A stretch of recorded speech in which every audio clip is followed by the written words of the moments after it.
So, turns out the SJWs want D&D as well. To be honest with you, I think they've probably been in D&D longer than Warhammer.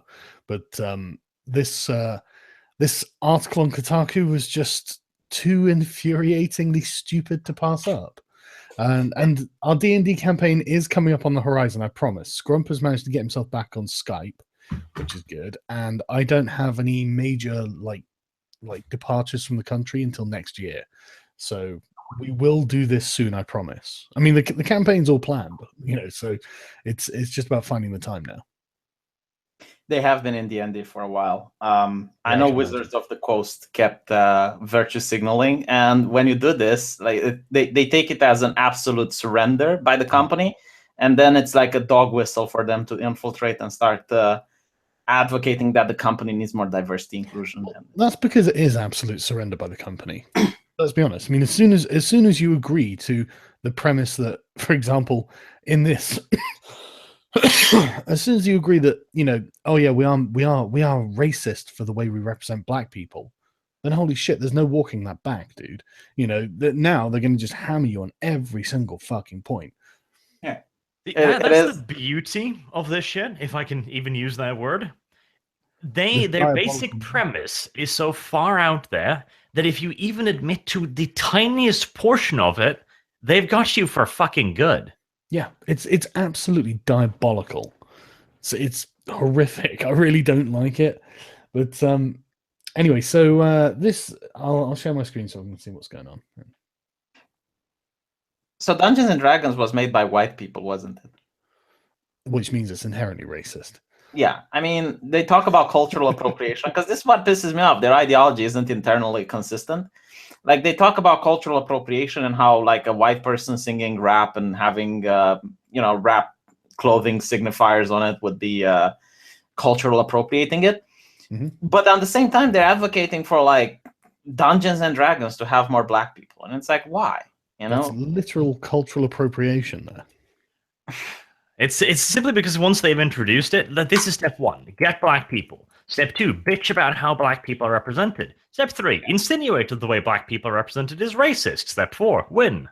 Yeah. No, step 4 is like force the company to get gender ideologues in. People who finished gender studies, have like a diversity department, and then like they start firing people that are in the company, like. Man Verheer, the one who made BioWare Montreal Fall with Mass Effect Andromeda, is now bitching on an interview just yesterday released that the reason the game fell is because the company wasn't diverse enough, because there's too many white people working. Yeah, that's the reason why Andromeda was shit. Yeah, you see, you're absolutely right. And you know what's really interesting is that people don't realize that Wizards of the Coast is named that way because it's run exclusively by 30-year-old virgins. Really?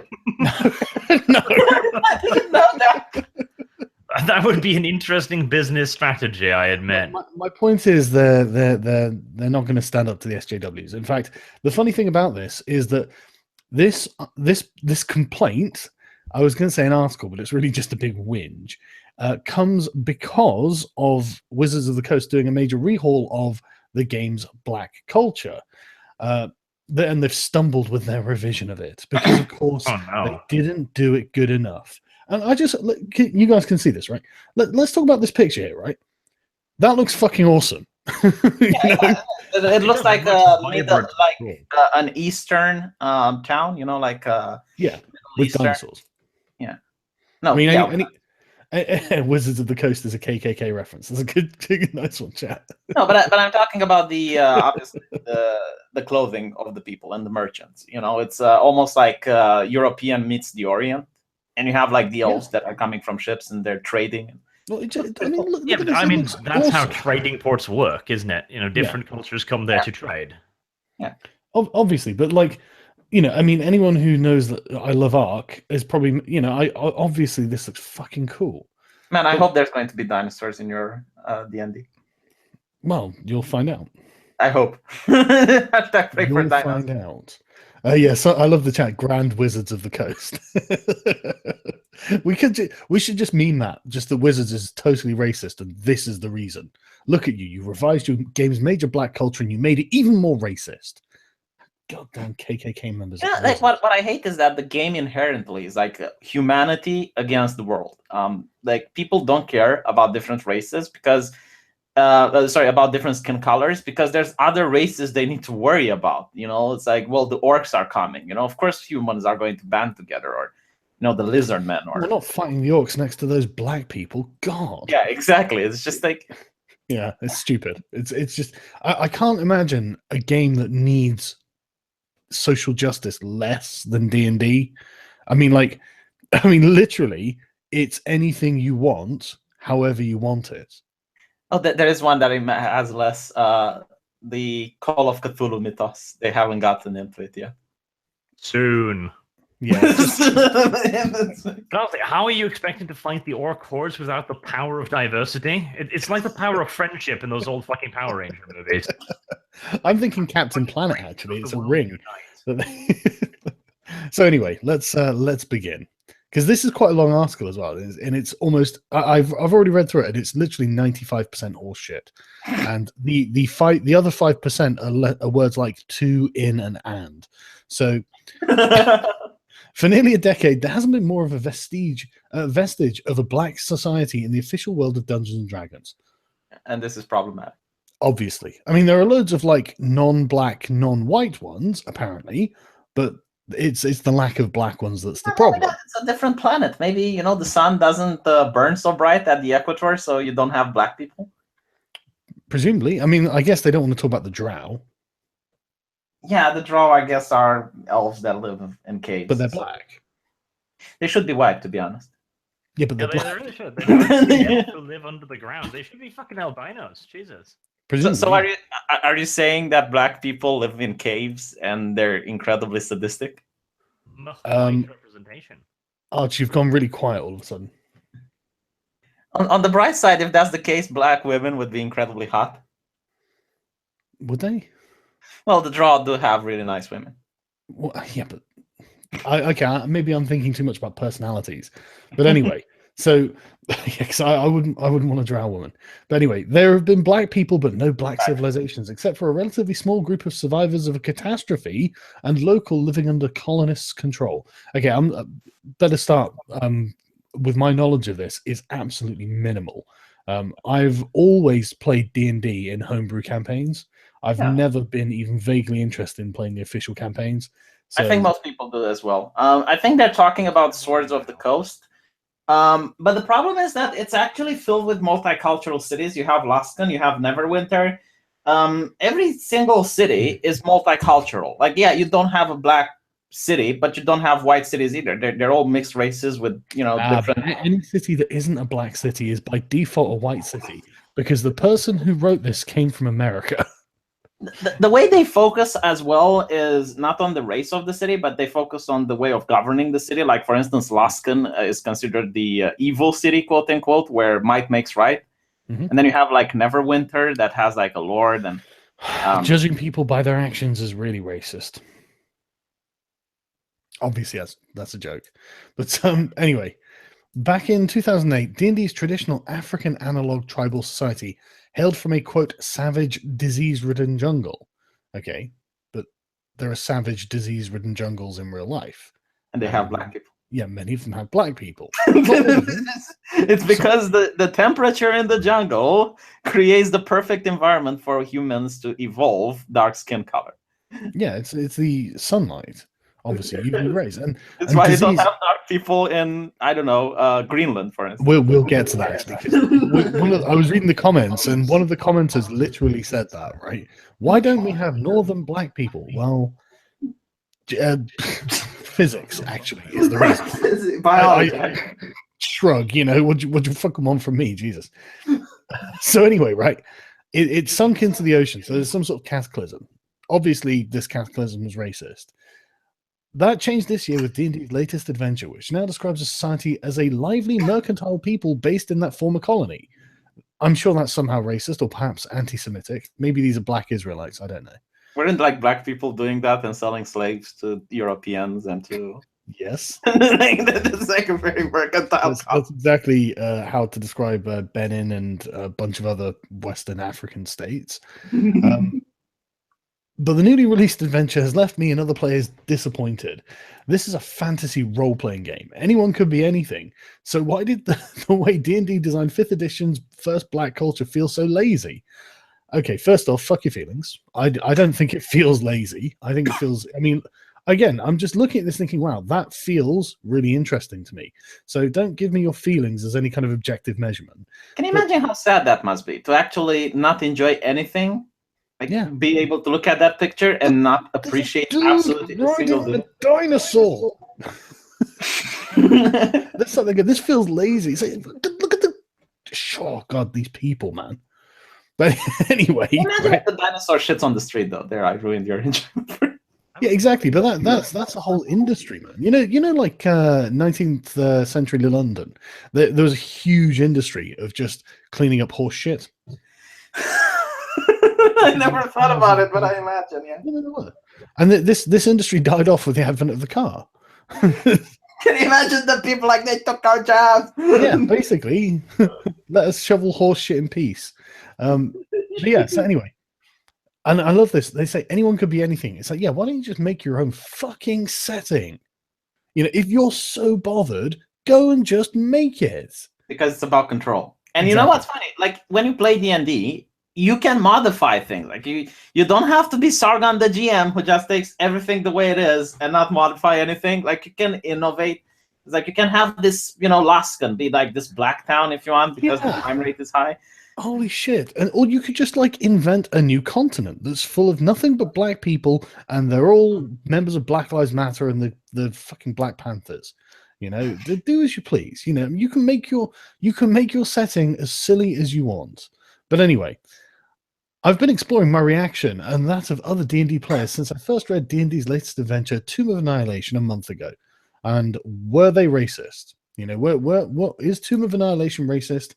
Let's find out. For them, not having inclusion is racist. Like, for them, a white person cannot be racist, but if he actually writes a book, 3 people in an elevator, they're all white, that's racist. Of course. I'd cracked open the 256-page tome eagerly, excited not only to study the maps, monsters, and storylines laid out in its pages, but also to see, and listen, I mean, this is amazing, but also to see what next steps D&D was taking to acknowledge the demographic breadth of its players in its tabletop fantasies. They consider black people to be inferior. See, you as a white man don't understand that you can watch a Chinese movie with Kung Fu and appreciate it, but black people can't because there's no black people in that movie. No, but seriously, like, can you even imagine, right? Okay, we need to make sure, I mean, just... Holy fuck, dude. I've had entire adventures based around non-humans. So, I mean, like, the last game I played, right? I played a game that lasted 10 years, right? At the end of the adventure, the character, one was a dragon, a half dragon, one was a death knight, one was a leash, and one was a werewolf. And it's like, yeah, representation. What? No, the point is you're being something you can't be in real life. Oh, what do you want to be when you play D&D? A black person who's bothered about race? Fuck, dude, you're that every day. Why don't you try doing something different with your life? And it's not only that. You also have, like, black orcs, you have black elves, like entire societies, but I guess they're not humans, so they don't matter. Yeah, that and that's probably racist in and of itself. Arthur Brogan says, if they weren't complaining, they'd have nothing to say. Dude, there is nothing more true that's ever been said than that. Oh, you have dark dwarves as well. Oh, Drauga, I think it is. I can't remember how it's pronounced. Yeah, you have a lot of other races that are like... Yeah, that are really racist. I mean, no one actually... I never thought about, like, having Asian, you know, Asian humans or shit like that, because people, like, when they find out about D&D, they're like, oh, let's talk about the other races. What do elves do? Oh, they get to see in the night. That's interesting. Do you know the first character I ever played, right? I played a Minotaur. A Minotaur. Yeah. So I wasn't like sat there being like, just, you know, I wasn't sat there going, oh, but neck beards. I wasn't a neck beard at the time. I was 13, so I didn't even have a beard. But I wasn't sat there going, oh, I'm not being represented in this fantasy game where I can be a Minotaur. I was like, holy fuck, I'm going to be like a 9-foot tall Minotaur. I'm going to smash things up. Jesus. Can you hear me now? You're still very quiet, actually. God damn it. Yeah, smash things up and have a big dick. See, like the things you can't have in real life, you can have in D&D, but these people, they're like, oh, why can't I be black like I am in real life? So now we know what Visa goals in role-playing is.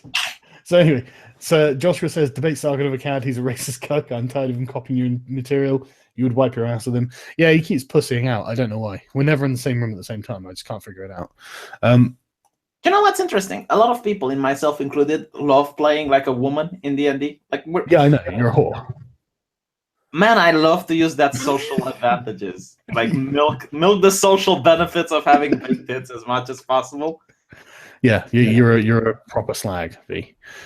Anyway, so they had literally opened up this tome eagerly, not only to study the Maps, Monsters storylines, but to perform a racial inquisition. I mean, that's literally, they just say it. What were you doing to acknowledge the demographic breadth of its players? You know what's funny? I don't think anywhere it's mentioned that Neverwinter is filled with white people. They are projecting. They are thinking that if a city is not specifically designed as being black, then clearly everyone in that city is going to be white.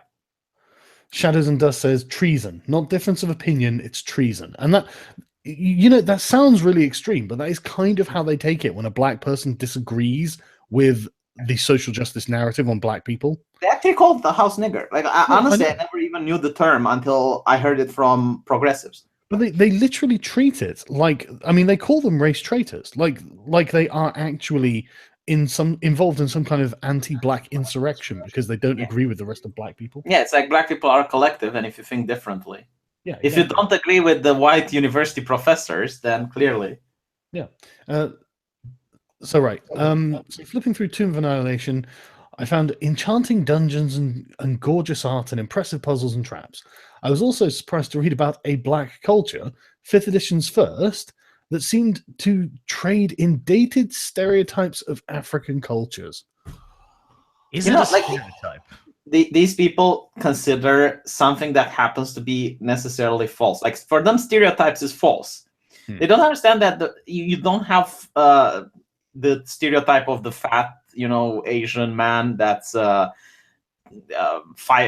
incredibly tall and blonde-haired, because they don't really exist.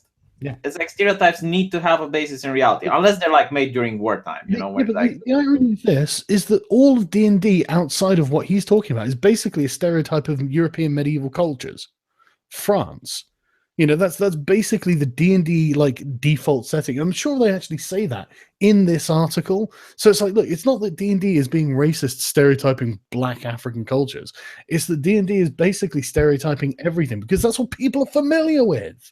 Well, but that's exactly what they constantly do. They take like settings, like for instance, okay, Street Fighter also stereotypes the fighting characters that come up. It's like you have this, genie type of Arab man that can control the winds and shit like that, right? So they advocate for more black people. And the moment they get like a black person that's a musician and is like the stereotypical DJ, they start complaining because he's being stereotyped. It's like, well, if that's the case, wouldn't you want to prevent minorities from being into settings that stereotype everything? Like, wouldn't you argue against having black people in Dungeons and Dragons because the game stereotypes the culture? No, you don't understand. Black people are always stereotyped riding dinosaurs. It's such a stereotype. Black people, Africa, riding dinosaurs. Go on. I've heard it before. Outdated stereotype. Yeah. Oh, now you're really loud. Jesus. I'm too loud. Yeah, Christ. Not to mention, I think this is like the noble savage stereotype that they're going for. Fuck's sake, how about now? That'll do. So, Joe Neverton says, "Can I be a mega Jew in D&D? I'd own a whole syndicate of jewelry stores. You can. They're called Ferengi. That's a meta joke for my comment section. Oh my god, that picture is so awesome. Like, I would love to play a campaign in that setting. Well, yeah, exactly. Oh no, but V, you can't because this person is black and you're not black. You don't want to be accused of fantasy blackface, do you? Well, yeah, I can't use black emojis, so I guess this is the next logical step. Exactly. When you play World of Warcraft, you're not allowed to make a black character. Because are you considering the fantasy oppression of this fantasy race in a fantasy setting in a game that no one else has to know about? Yeah, and it's like something you play with your friends. That's even more interesting. Like, you're not even publishing it live most of the time. You're just playing like 5 people getting together, let's play some D&D, and most women would say, oh my god, you're such virgins. Yes, exactly. But if a woman is raped in a forest and nobody sees it, is it still rape? And will Thomas Smith ever let it go? So in space, no one can hear you get raped. Jesus Christ, I'm a sexual assault survivor. Thomas, get on this. It wasn't something that jumped out at me. Oh yeah, bullshit, mate. You literally opened it up looking for that, you lying. Anyway, it was a slow sinking in, not outrage, but a series of questions spurred on by what I saw, read, and researched. So what you're saying is they've done a really good job trying to represent an interesting black culture, and you're like, I'm not. No, there's no one thing that's pissing me off, but I'm going to find something to complain about. There are no skyscrapers in this culture. That's a problematic. Saying like black people can't make skyscrapers. So anyway.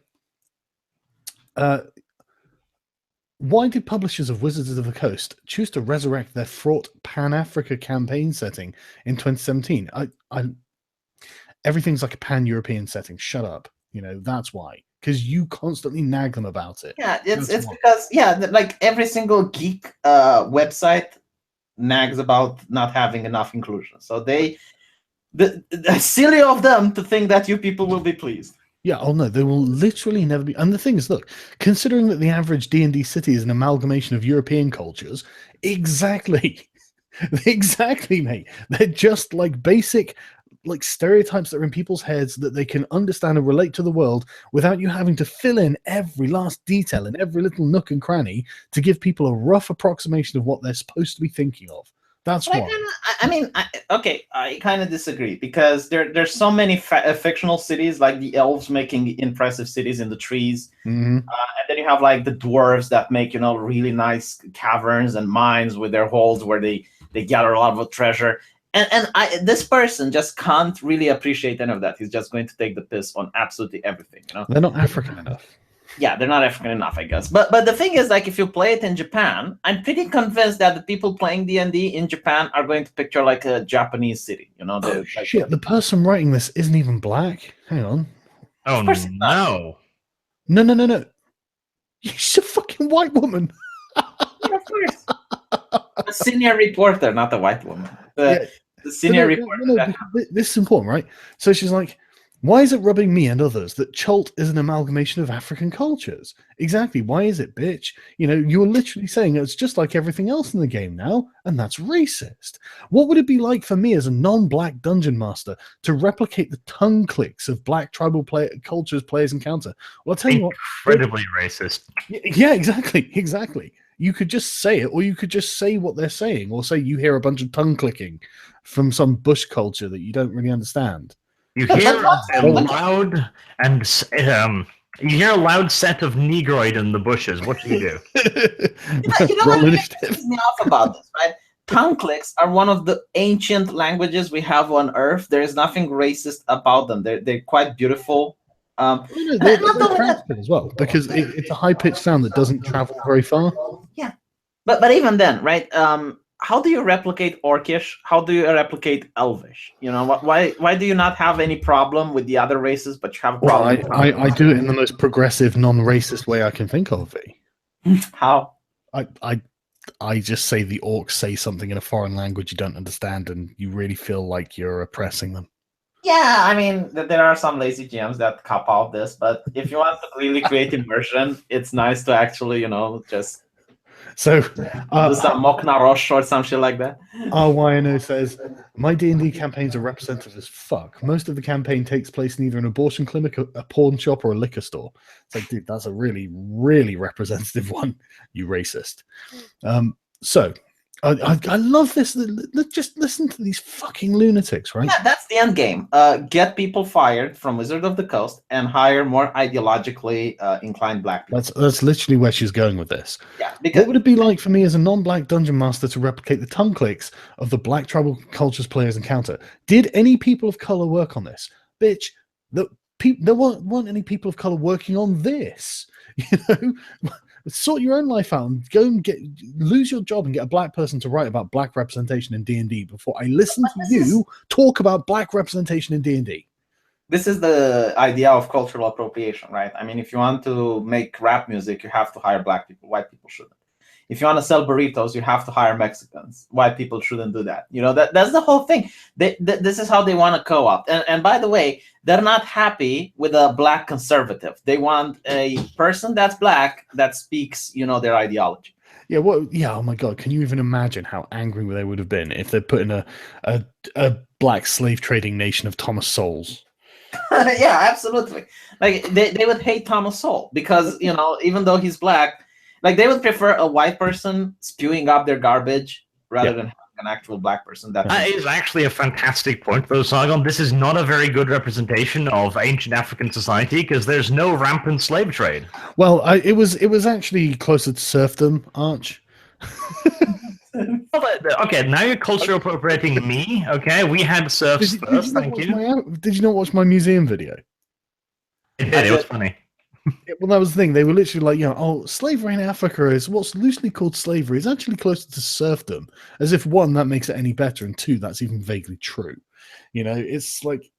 What's interesting? I'm curious if the thing you found in New York City was there from the beginning, or did they just? No, someone commented and said that these were new. They'd been like a few years ago, and they weren't there. So. That makes sense. This quick comment, Sargon, I think if you got the real victim, it's black women, because why isn't this black country a feminist, socialist black country? That's a good point. Mercantile traders, what a bunch of capitalists. Holy shit. This is really not very inclusive. I wouldn't even roleplay raping you. # Drow Lives Matter. Click tongue me deep. Click a tongue. Right, so... Man, I really love those. So yeah, did any people of color work on this? And most importantly, so that's not even an important thing to them. This is a fancy role-playing game, so why didn't D&D stewards at Wizards of the Coast exercise a little more creativity here? Did elves? They're riding dinosaurs. I still have a question though. Did elves work on this? Did dwarves have a say in how their race is represented? Did orcs? I mean, this is why you don't get representation, and this is why you don't deserve it. Because when you get it, you're starting to bitch. So instead of just not hearing you nag, let's just not do it. Yeah, there's nothing stopping black people from creating their own games. V, are you sure that's not racist? I'm pretty sure there are institutionalized racist barriers to prevent that, V. Yeah, if there are racist barriers preventing them from getting married, I'm absolutely certain there must be dozens of racist barriers preventing them from, publishing their own games. But you know what's funny? It's actually no excuse. Like in 2017, you can start a Kickstarter. Like if there's that many people, black people aren't allowed to start Kickstarters. But you should know this by now. So anyway, what this says to me, this is just great.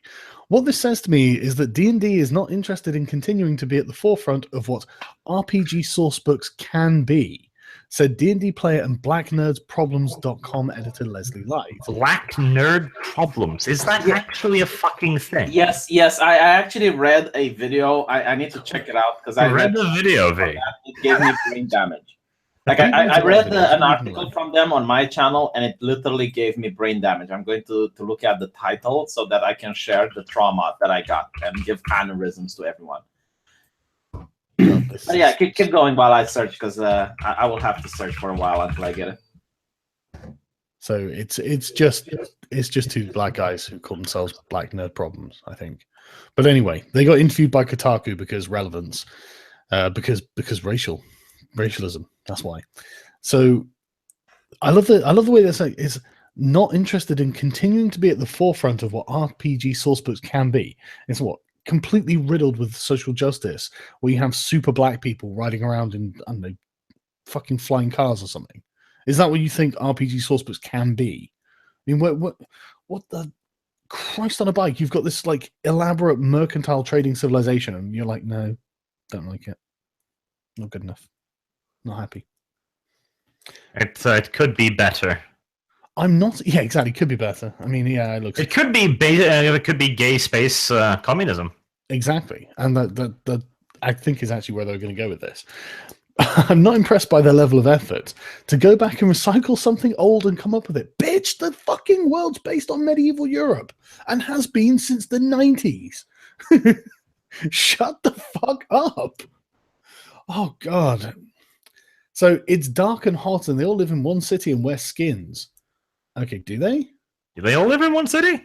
Is this guy wearing skins? They seem to be wearing clothing.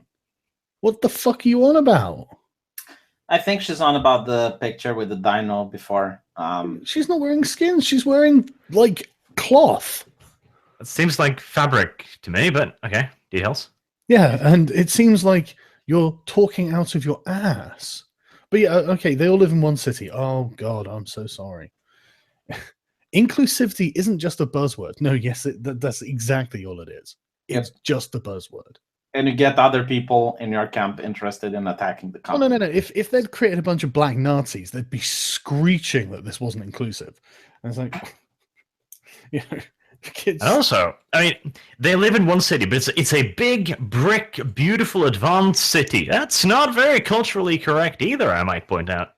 Well, there were some, to be fair, but not like the ones you see in here. Yeah, no. Like, look at that. This is like Renaissance Europe, you know. This is these people probably would have gunpowder. Anyway, so getting back into the ludicrousness. Oh, sorry. No rampant. Ike of Pike says, no rampant civil tribal warfare. My family left Africa because of this. No child sex serfs, quote unquote. No brainwashing by missionaries of outside religions. Well, you don't know that they don't have that. I haven't read the 256-page tome yet. So, Sargon, was great having a beer with you, and did see the Bearing Thomas stream. I actually did, Andy, and thanks for coming out, man. It was cool seeing everyone. Oh, I found the black nerd problems. They're complaining that the new Powerpuff Girl is hypersexualized. Is she? Yeah, we're talking about a Powerpuff Girl. You know, like 2 lines, 1 head. I can't believe there's like a black guy that's sitting in a couch and goes like, "Oh shit, nigga, I was really jerk off to that," and they're like, "Oh fuck, nigga, that's so messed up." I would dread to think, but anyway, it's not just a buzzword, inclusive TV. When it comes to gaming, it's shorthand for game makers' design decisions that accommodate everyone's escapist fantasies.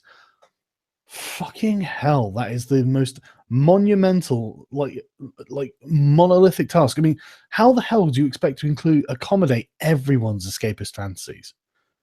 But it's not only that. Like, if you want black people to play blacks, that's not an escapist fantasy. That's just like blacks playing blacks. That's not escapist. Like, when I play D&D, I always play something else. Like, again, you know, like I mentioned, I play a woman. Like when I played your scenario, I played a black guy that was incredibly strong and really dumb. And then I played this Latino chick with big tits. It's like, I play things I can't be in real life. Why would I just, you know... Honestly, that's exactly why I played a Minotaur the first time I played D&D. Yeah. I was just like, well, I can't be a Minotaur in real life. Let's do this. You know, but someone's like, they contradict themselves so hard, saying that it doesn't represent accurate African culture, then they ask for more creativity. That's a good point. If you're just copying African cultures, you're not being creative, and they're literally just asking for them to copy African cultures. But right, okay, so I'm pretty sure that would be very racist too. So this is the new D&D continent. The vast majority of the population lives at the poverty line in mud huts, hunting each other with spears through the jungle. Don't forget the amount of pygmy cannibalism that there is. The primary trade is slavery. There are guards on every orphanage, so children don't get raped in search of a cure for AIDS. There's gold in them their bald heads. It's like, don't understand. Do I need to go on? This is because of white people. If white people wouldn't have gone to Africa, none of that would have happened. Yeah, right. Isn't AIDS like Africa's gift to the white people, by the way? Didn't it start in Africa? I need to check it out. Actually did. I think it actually did, which is racist, obviously. They killed Freddie Mercury. You know what annoys me about all of this is that there will be SJWs who are like, you guys are racist. And it's like, literally all we've said here is fact. Like, I can give you a source for every single thing we've just said here. Everything we've just said is completely true and happening right now in Africa, and you will call me a racist for saying about things that are happening right now in Africa. Wasn't that gorilla sex slave that you actually saw and got triggered by it? Oh, yeah, fuck it. It was an orangutan. I don't know if it's in Africa. I think it might have been in Indonesia, actually, that one. What's the difference? It's not Africa. But so no, the thing is, right, someone's like, man, fucking niggers are never happy because they think everything is against them. Dude, right, this person isn't black. Like there are no black people involved in offense in this article. Honestly, that's the thing. Black people need to tell these people to fuck off because it makes them look bad. Black people literally say, hey, bitch, I'm going to play as a fucking elf. Shut up, or I'm going to play as a whatever. I don't give a fuck. It's interesting. In the campaign we're going to play, you're going to actually have to play white people. White humans as well. You can't not be a human in my campaign, I'm afraid. Honestly, like I was talking to Sargon about my character. You don't have to be white. Yeah, I was talking to Sargon about my character, and he was like, don't play anything fun. But at the end of the day, I don't think it matters the skin color in your character in your campaign. Like, if I play a black guy, I don't think it matters. No. I mean, I don't know why I don't know why I said you have to be a white male. Actually, you can be a non-white, human, but you have to be a human. I'm afraid, because you come from the human lands, and you're going off into the wild, unexplored, to presumably oppress other races. So, okay, let's carry on. When it comes to gaming, it's shorthand for game makers design decisions that accommodate everyone's escapist fantasies. Like, that's even possible. That means anyone can be anything. Then they don't have to do anything, do they? They don't have to include a damn thing, because anyone can be anything. You can just fucking make it up. Unfettered from reality and the crude biases that have taken root here.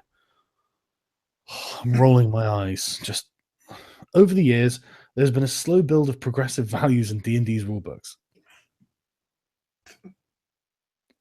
That's not a good thing. Yeah, but it's like they're literally saying, over the years, we've been taking over your hobby with our values, which are inclusivity, diversity. Honestly, like any ideology that would say this, I would cringe. It's like, over the years, Christianity has taken over a lot of the things from Dungeons and Dragons. Over the years, Islam has taken a lot of things. Over the years, fascism has taken a lot of things. It's like, I don't want ideologies in my escapist fantasy, thank you very much. Unless the dungeon master wants it, but they're not even talking about campaigns that are, influenced by the ideology. No, they're talking about core principles, about, the ideology of the people making the game. Yeah, you have to play D&D as a progressive game. Even if you wanted to represent something that was non-progressive, that would be outside of the scope of it, I presume. You know what's even more interesting? Did you play The Witcher, the first game? No, I didn't. It's in a polished fantasy world where racism exists heavily. Like, elves are completely despised, dwarves aren't trusted. Yeah, but you can't trust a dwarf. And it was just so eye-opening and refreshing, because you actually empathize with other people and you understand why racism is bad. But then when you play a game like, I don't know, BioWare Dragon Age 3, you don't get any of that, because they're afraid of having any sort of racism in their game, because then it's not progressive enough, and then it gets criticized. So it's like, the racism you get in Dragon Age 3 is just some minor inconveniences, like some characters giving you some snarky remarks, and it's like, okay, in Witcher. This is the thing, it's the idea that, like, the D&D manual can't just be like, well, as neutral and objective as possible, just like a historical description of a culture or something. Because, like, I mean, like, in my campaign, there are going to be lots of different cultures that have lots of different ideologies and religions and lots of different outlooks on the world, and will respond to you through their own lens. And it's weird that they only want, like, progressive values in D&D. It's like, don't you want there to be, like, evil, like, Nazi elves like Drow or something, so you can feel legitimately justified in killing them? I do think that they're talking about, though, the settings. Like, there are some campaigns suggested by Wizards of the Coast, for instance, and they're probably tackling those, not the manual itself. So someone in the chat's like, okay, shitlords, roll for consent. Rat folk equal best race. Oh, get out. I do like their own admission here, though. Like, D&D is becoming more and more progressive, but it's getting worse. Okay, then. Maybe we should make it less progressive. Maybe that will make it better. You know what's funny? Like, when these people who are ideologues, they make campaigns, they can't think about how other people from outside their ideology react.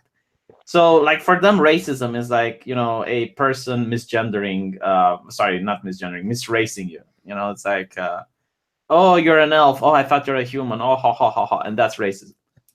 Basically, chaopathic. Hey, dude, I haven't seen you in ages. How's it going? Penis size is 1d8 plus Constitution modifier. So I love this, right? Yeah. So the slow build of progressive values in D&D rulebooks. The thin, seductive, and bare-breasted female monsters of D&D's first few monster manuals have been phased out in favor of terrifying lady beasts. Yeah, this is something that I don't get, right? They're all for diversity. What if I want, ladies with big tits that are monsters? Yeah, but how's that a good representation of women? How are women represented in your monster manual? Well, they're all fucking terrifying. They were kind of sexy and creepy or something, but now they're just rampaging monsters, right? Like feminine. No. They're talking, for instance, a Naga, right? You can have like a really sexy Naga that has like big tits and is alluring, and then you can have like a Naga that's completely vile, Medusa type of creature. But they're against, like, for instance, having anything remotely sexy or sexual, because it's the whole demonization of young male sexuality that I don't really find its place.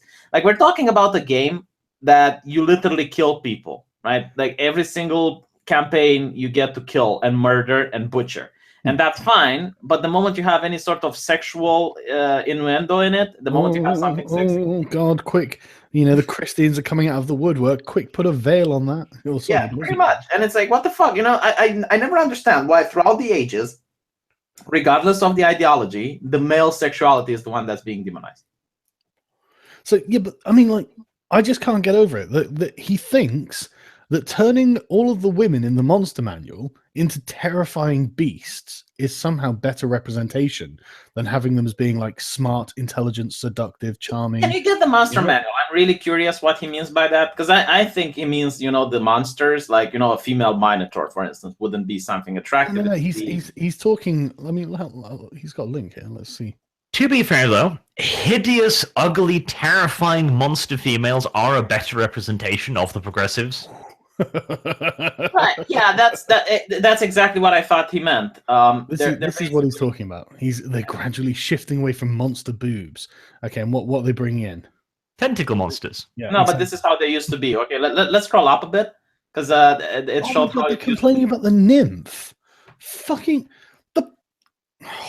The point of the nymph is mythology. This is giving me a headache. Here's a monster that's designed around manipulating your sexuality to kill you. What are you going to do? I'm going to complain that it's sexualized. Fucking idiots. But it's not only that. Like, can you scroll up a bit, because it showed how the monsters used to be. Yeah. Okay, so this is how they used to be. Yeah, but this is for a succubus. Yeah, a succubus, and these are demons and devils, for Christ's sake. Obviously, well, for instance, they might say, well, Lamia, it's not supposed to be sexy. It's not sexy. Look at it.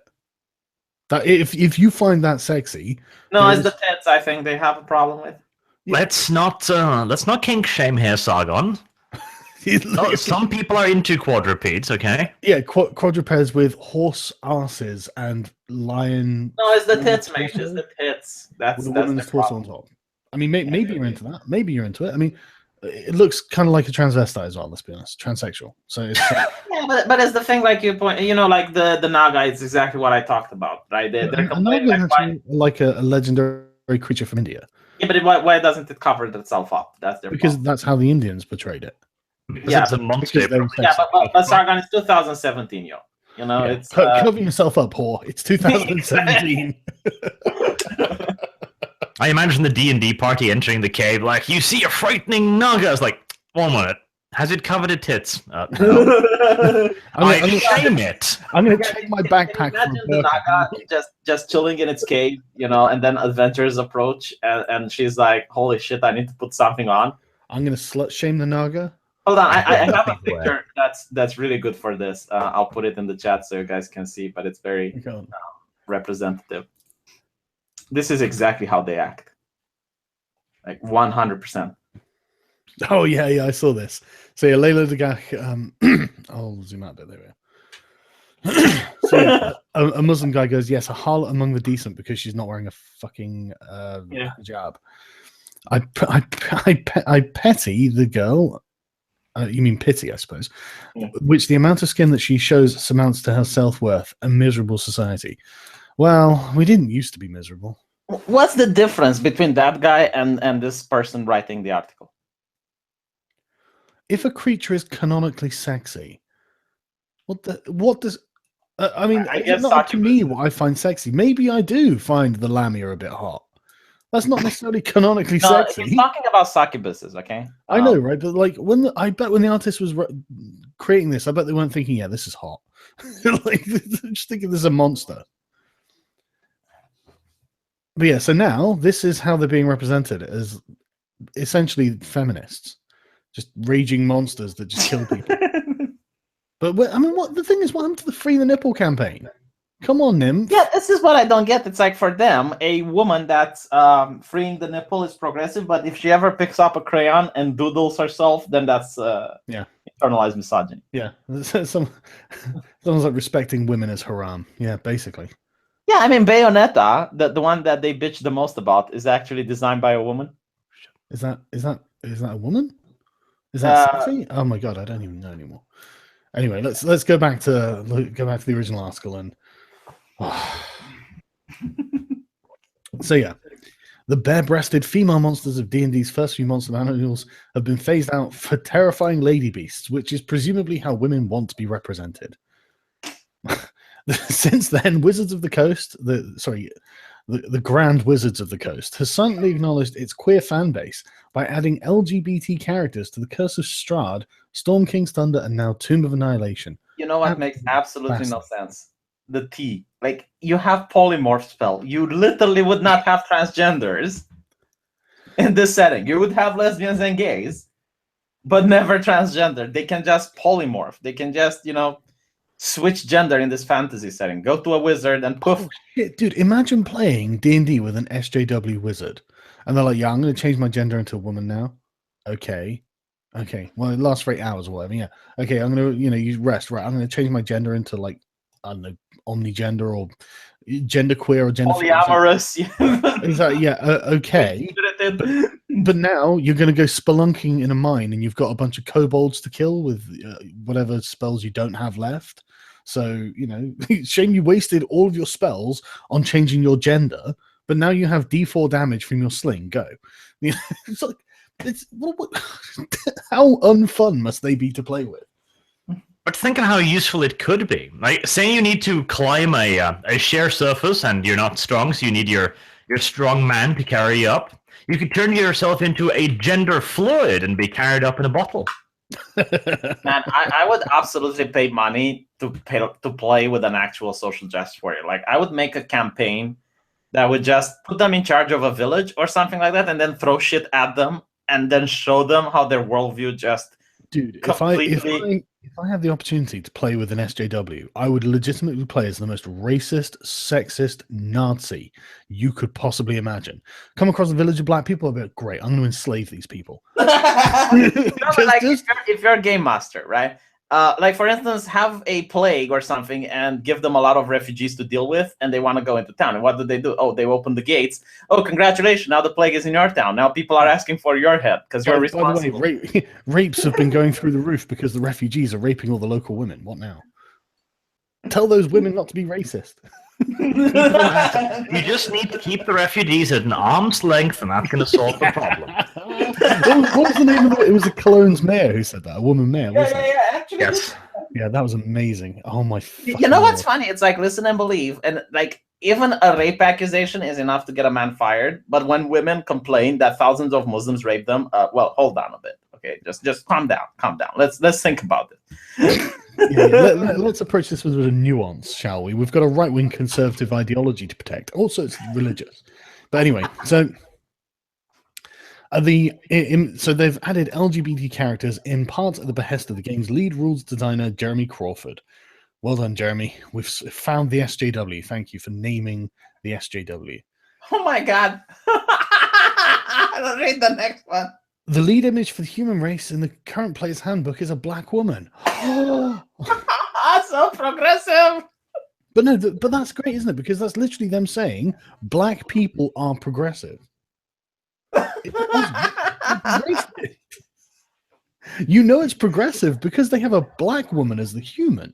It's like, that doesn't mean anything. I love the fact that when people used to say diversity means non-white, in the beginning they were like, "Oh, that's conspiracy theory. You're just crazy." It actually does mean non-white. Yeah, and now you have actual black women that go around and say, "I'm diverse." Yeah. Like, bitch, what? Yeah, a single person can't be diverse, you dummy. But I love it. The lead image for the human race in the current player's handbook is a black woman. Okay, but that's not because they give a fuck about black women in the setting or outside of it. It's because of nagging white women like the author of this article. They literally, this is classic tokenism. And they can't see it. You know, I'm just fucking staggered. It just pisses me off. Anyway, Tomb of Annihilation felt a little off in comparison. Oh, right, because they didn't have just nothing but black women, wall to wall, in the whole thing, right? You know, this is exactly like Christians complaining about D&D, and to the point where you'd actually have Christians in the company, and they'll just put a cleric on the player's handbook. Yeah. The exact same. Representation. Everything is now fine. It's the point of inspiration. Its point of inspiration is a campaign setting that, for years, had been written off as tone deaf. Oh god, but by who? Who and why are you saying this? Like, just the public, everyone just wrote this off as tone deaf. You know, apart from the fact that literally 99% of people didn't think about this whatsoever. Jesus Christ! I thought about the way to troll them. Like, if I were running Wizards of the Coast, I'd make it so black people can't cast magic, and they'd be like, "Why? They're not intelligent enough." No. It's because of their melanin. Melanin inhabits magic. Okay, that's just how it works. Sorry. Yeah. Honestly, imagine the Wizards of the Coast would actually do this, like an April Fool's. You make it more. You make it more consistent than that, right? You say, look, black people can neither cast magic nor can they be affected by magic, like enchantments. So black people are just immune to magic. Because not intelligent enough. Melanin are quite literally anti-magic. So say again, Arch. Melanin is anti-magic. Yes, it's literally like an anti-magic field. I would do some serious trolling with these people. Yeah, no. But imagine, like, if you'd actually do this on an April Fool's, like, you know, Wizards of the Coast, like, black people can't cast magic, and obviously social justice warriors would go like, why, blah blah blah, this is unfair, and then you get the response. It's like, because they don't have the intelligence. So someone in the chat's like, elves get the bullet too, Sargon. Those tree huggers get the helicopter rides and camps. To be fair, the elves are probably like, I mean, are they going to be socialist? They're probably hyper-capitalist, actually. Because they live for like hundreds of years. I mean, you're not going to want to be a socialist for hundreds of years, are you? You know what's the problem? They might be progressive. Because after living for a couple hundred of years, you just want some stimuli, anything, so you'll just argue about the most useless shit you can think of.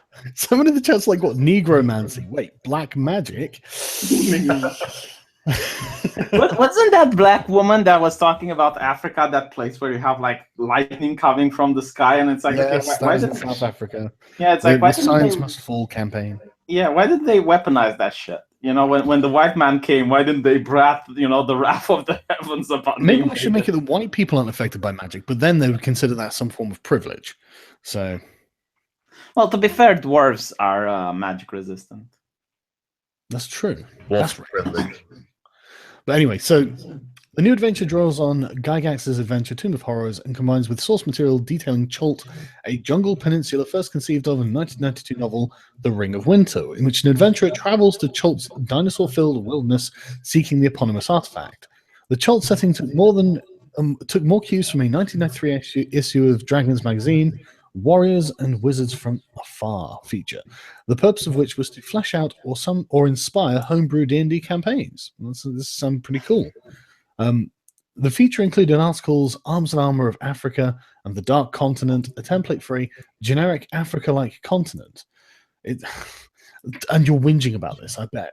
I bet you're fucking whinging. Look, what's this? Representation? Oh, I'm not happy with that. Why? Because it's racist? Why? Because it's savage? Oh. That's just what people need to realize. It'll never be enough. See, this is what I'm running into with the feminids also. People are like, oh, why don't you just give them what they want? They'll go away. Like, no. No, they won't. Well, they fucking won't. This is an interesting thing someone said in your comment section. I have played D&D with a feminist GM. Male characters had -2 intellect and +1 strength, and women had +3 intelligence and +1 agility. I can't imagine how they could turn around and then say feminism is actually about equality. Because the irony of it is that like D&D never discriminated based on gender. I would actually do, like, if I were to discriminate, I would say men have like -1 charisma and women have +1 charisma or something like that. And men have like +1 strength and women have -1 strength. Yeah, but women would have, it would probably be like, -2 strength, dexterity, and constitution. Men are stronger, faster, and tougher than women. And I guess, in order, like, you still have to balance it out. And like women more charisma. No, if you were going to do this realistically, yes, men are bigger, stronger, faster, tougher. Yeah. Hell, you could even argue that they should have more hit points, just due to the fact that they're built tougher. Yeah, they literally they would. And in D&D, they were like, you know what, we're just going to make humans this, and and that was it. And I was fine with that. I don't give a damn. That's fine. Yeah, but again, like, give women maybe more intelligence because they would have more time to stay home and read while the men are at war. Read, V? Well, that's not how we do things in a patriarchy. Well, it's a fantasy setting. One to washing, I think. So someone in the chat's like, if you want to troll them, make a black barbarian. Whoa, that's really racist. And that's another thing. Notice how all the barbarians are white. Either it's racist for excluding black people, or you're making black people into savages. There's no winning.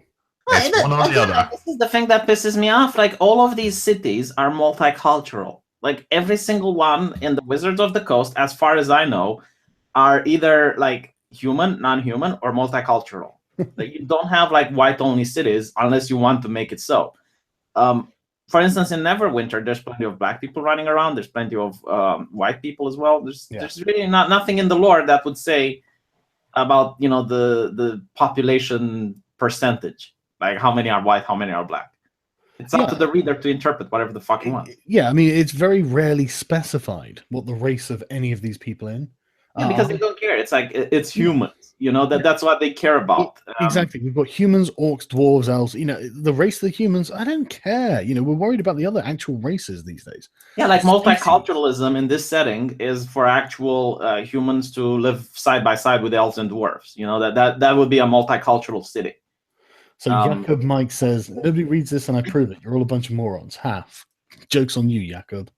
Actually, Arch, does color matter in Warhammer 40k? Like, does it matter if it's a white human and a black human?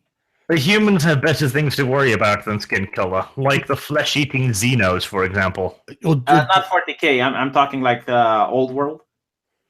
There's racism based on national lines and races. Like, for example, a dude from Araby could enter the Empire, but he might be treated racistly. I forgot how to speak English. But that has more to do with the fact that the Empire has been at war with Araby more than the fact that he's brown and that they have words of a foreign deity. I love that is the laziest name in the world. What we're going to do? We have an Arab culture. What we call them? Araby. Araby. Lazy sons of bitches. Anyway, so right. So yeah, the feature includes articles, Arms and Armor of Africa, the Dark Continent, blah blah blah. Its human inhabitants described as natives, quote unquote. Wow, how racist! The human inhabitants native to this continent are called natives. That is deeply problematic on so many levels. Are dark-skinned with tight curled hair. I love how they never explain why. Because that's what black people have. What? Why is that wrong? Yeah, I love how they never explain. They just throw it out there. It's like, we consider it wrong. To the point where I noticed the feminist battle cry. Like, when they don't like something, they just go, ugh. Like, if you go on a forum and you will see that like a caveman walking out of cave. They don't even have to like bother explaining that they don't like it or why. It's just like the feminist war cry. It's like, I don't like. I'm just gonna. I just want to stress that all of the savages in my campaign will be Neanderthal cave beasts. It means it's going to have a lack of representation of black people, but Neanderthal cave beasts tons, I think you will. Yeah, I don't want to misrepresent or be racist and make any of my natives black. Oh, here's another thing that differentiates humans in D&D is the religion they have. Like, you will have some cultists, that don't integrate, and they're like they create their own society based on different rituals and shit like that. Well, we're just getting to that actually. So anyway, like, its other races include pygmies and bushmen. Oh right, like things that really exist. Okay, bushmen. Yeah. In this setting, slaver caravans raid tribal villages, which survive on subsistence agriculture and hunting. Literally, this is what they do, and I know this because I went to the Museum in American Natural History, and they literally were saying this. This is what these people actually do. They raid each other to prevent open warfare and to reinforce. It was a much better solution than open warfare. It was more humane, and it was reinforcing their values. Arch, did you know that? Don't you think like open warfare is a lot better because you just end the raiding? It's like one part conquers the other, and it's like okay, generations of raiding and intertribal slavery and rape are way better. Shut up! You don't know what you're talking about. This person's done presumably a history and political science PhD. This person knows, V. They know what suffering's like, and it's not intergenerational conflict because it wasn't really open warfare, so it's fine. No, but I'm thinking about my country, like Wallachia. It's like, okay, the Ottomans come, they have open warfare, they win, and then they normalize everything. It's like, okay, we're not going to raid you guys, you just pay the tribute, fuck off. Yeah. So anyway, in the setting, slave caravans raid tribal villages, which survive on subsistence agriculture and hunting. A minutely researched 6 pages detailing African weaponry followed, citing 8 anthropological or historical texts. So what you're saying is they did a good job representing what African cultures are like. Someone actually said raiding is a Jewish construct. Echo quotes, raiding. Raiding, yeah. Doesn't even make sense. But yeah. But what they're saying here is minutely researched, 6 pages detailing African weaponry, 8 anthropological or historical texts.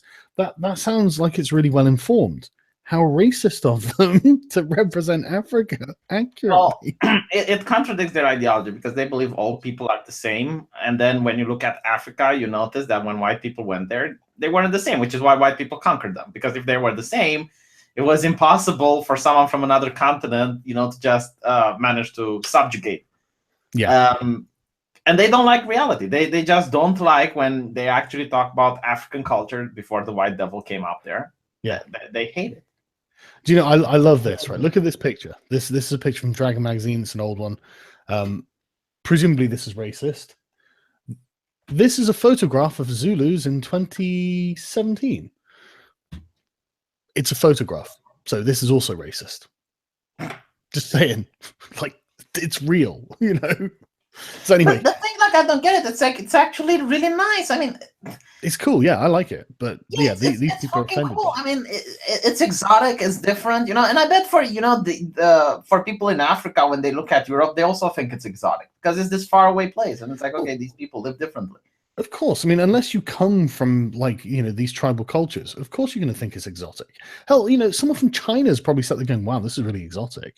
Yeah, because it's far away. It's like exotic is relative to the place of origin that you have. So the canonical Cholton Peninsula finally congealed in a 1993 campaign setting as a dinosaur-infested jungle where heat wiped out even the strongest adventurers and insects carried fatal diseases. Sounds awesome.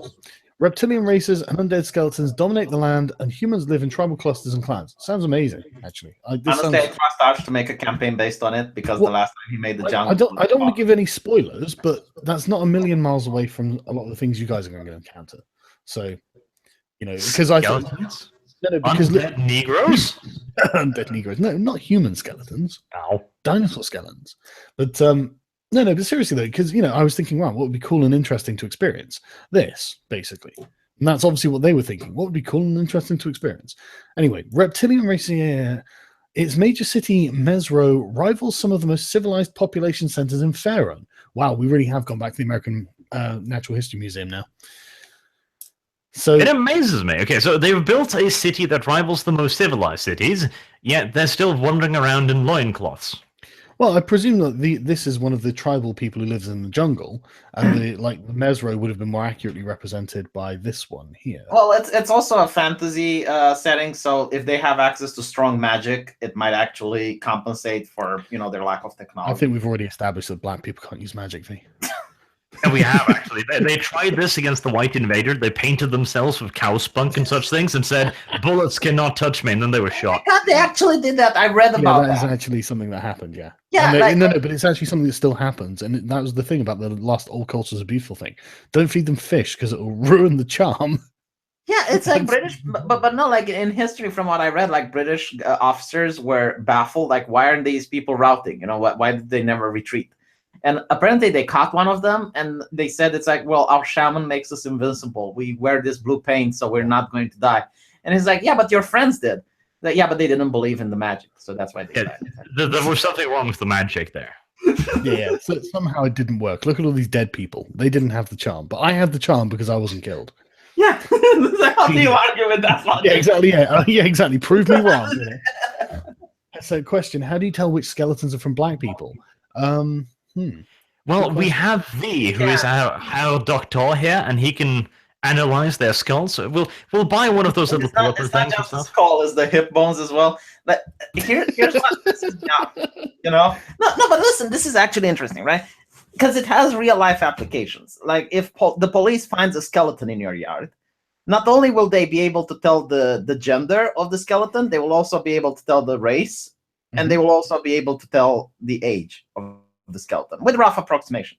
And the reason they do this is because there are differences. Now, the thing is, the far left says there is absolutely no difference between the races. You know, evolution stops at the neck. I think you'll find V. Exactly. That's like 100% the same. And again, that's not true, like medically speaking.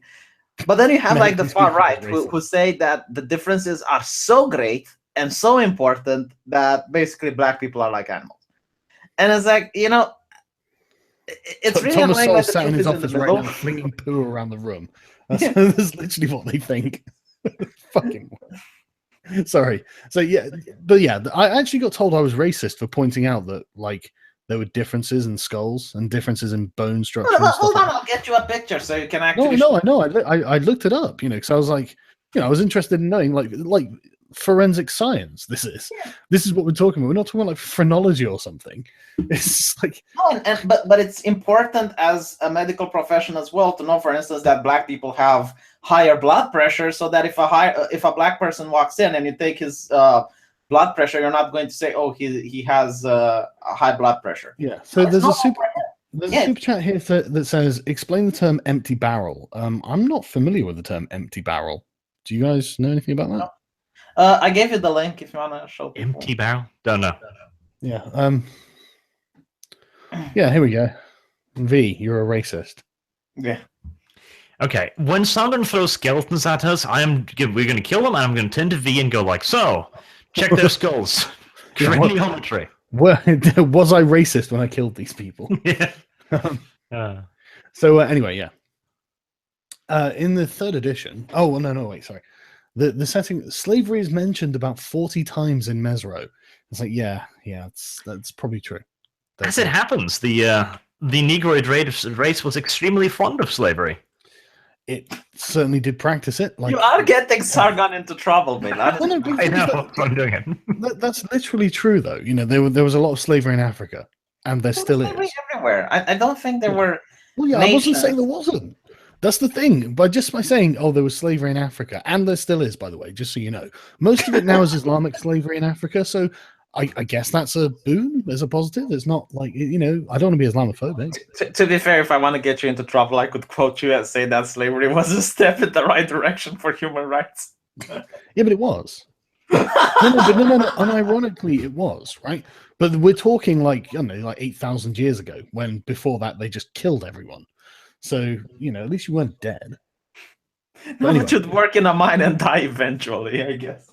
Yeah, but maybe you could escape. They're like, what do you think, they had electronic tags or something?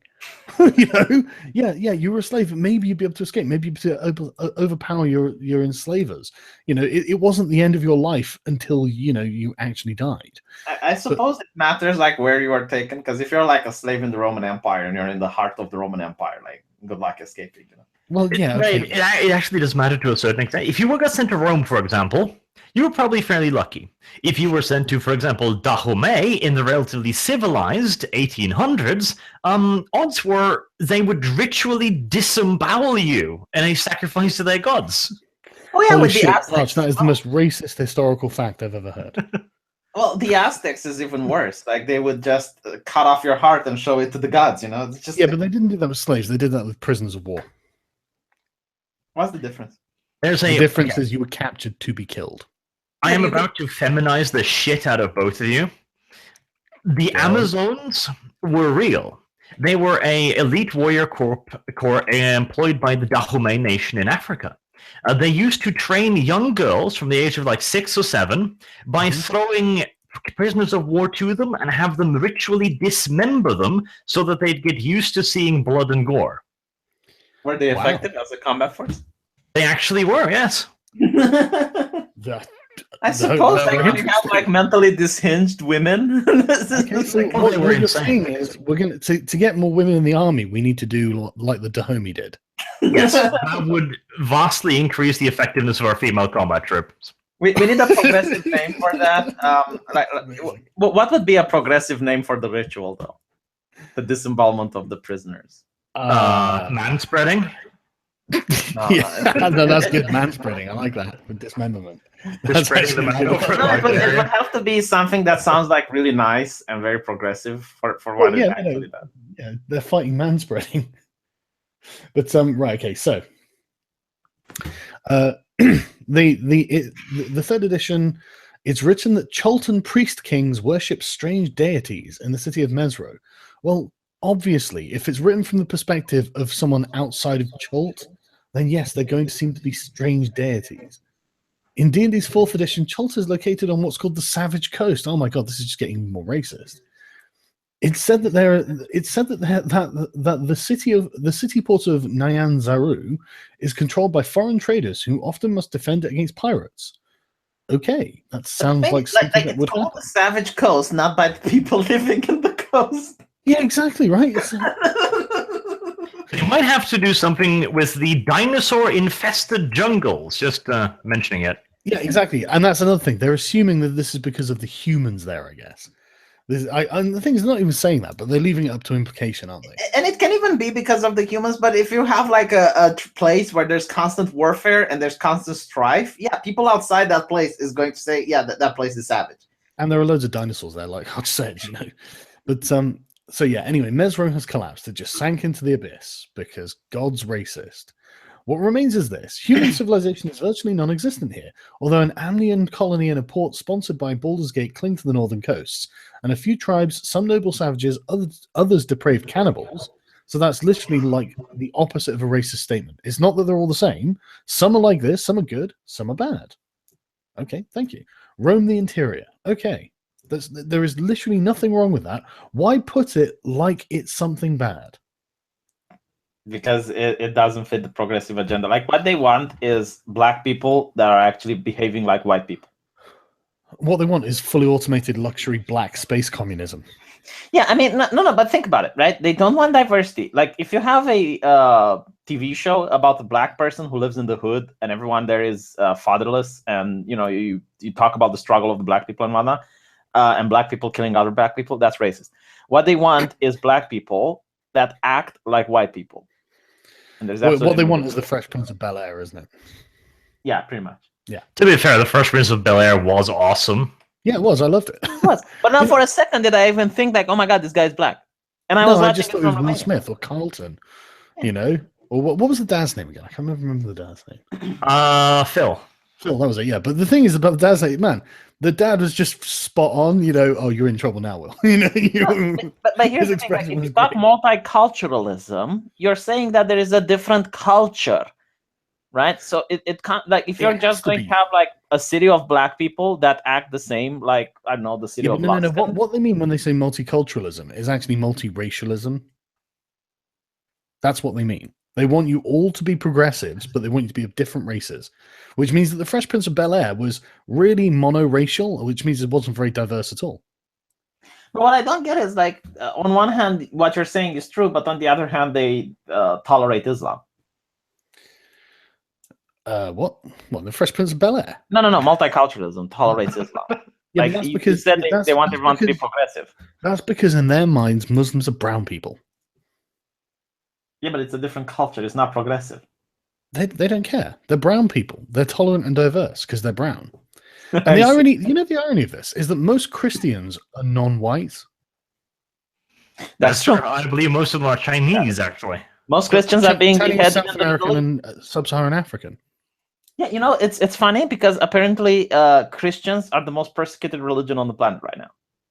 And I know people are going to find that astonishing, but when you think about Middle Eastern nations just beheading Christians after they conquered them, yeah, that's not very progressive. Not terribly progressive, but they do mingle well with the polytheistic civilizations of Africa, apparently. Even though that is literally the cardinal sin in Islam.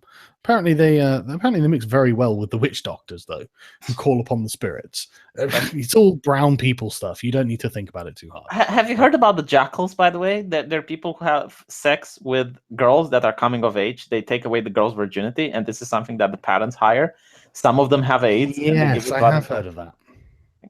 Very diverse. Is beautiful on that, actually. You need to make a video about that. Right, the Dahomey Amazons were all the king's wives. Wow, that's progressive. Ah, there's the Dahomeys. I fucking knew it. Also, because they were women, sometimes French troops would hesitate to kill them and get killed. Bullshit. Patriarchy. That's just raw patriarchy, right? You know, I've actually read about this war. The French did not hesitate. The French were, to begin with, they were saying like, "Oh, we're so lucky getting to fight women." After the first engagement, they were like, machine gun.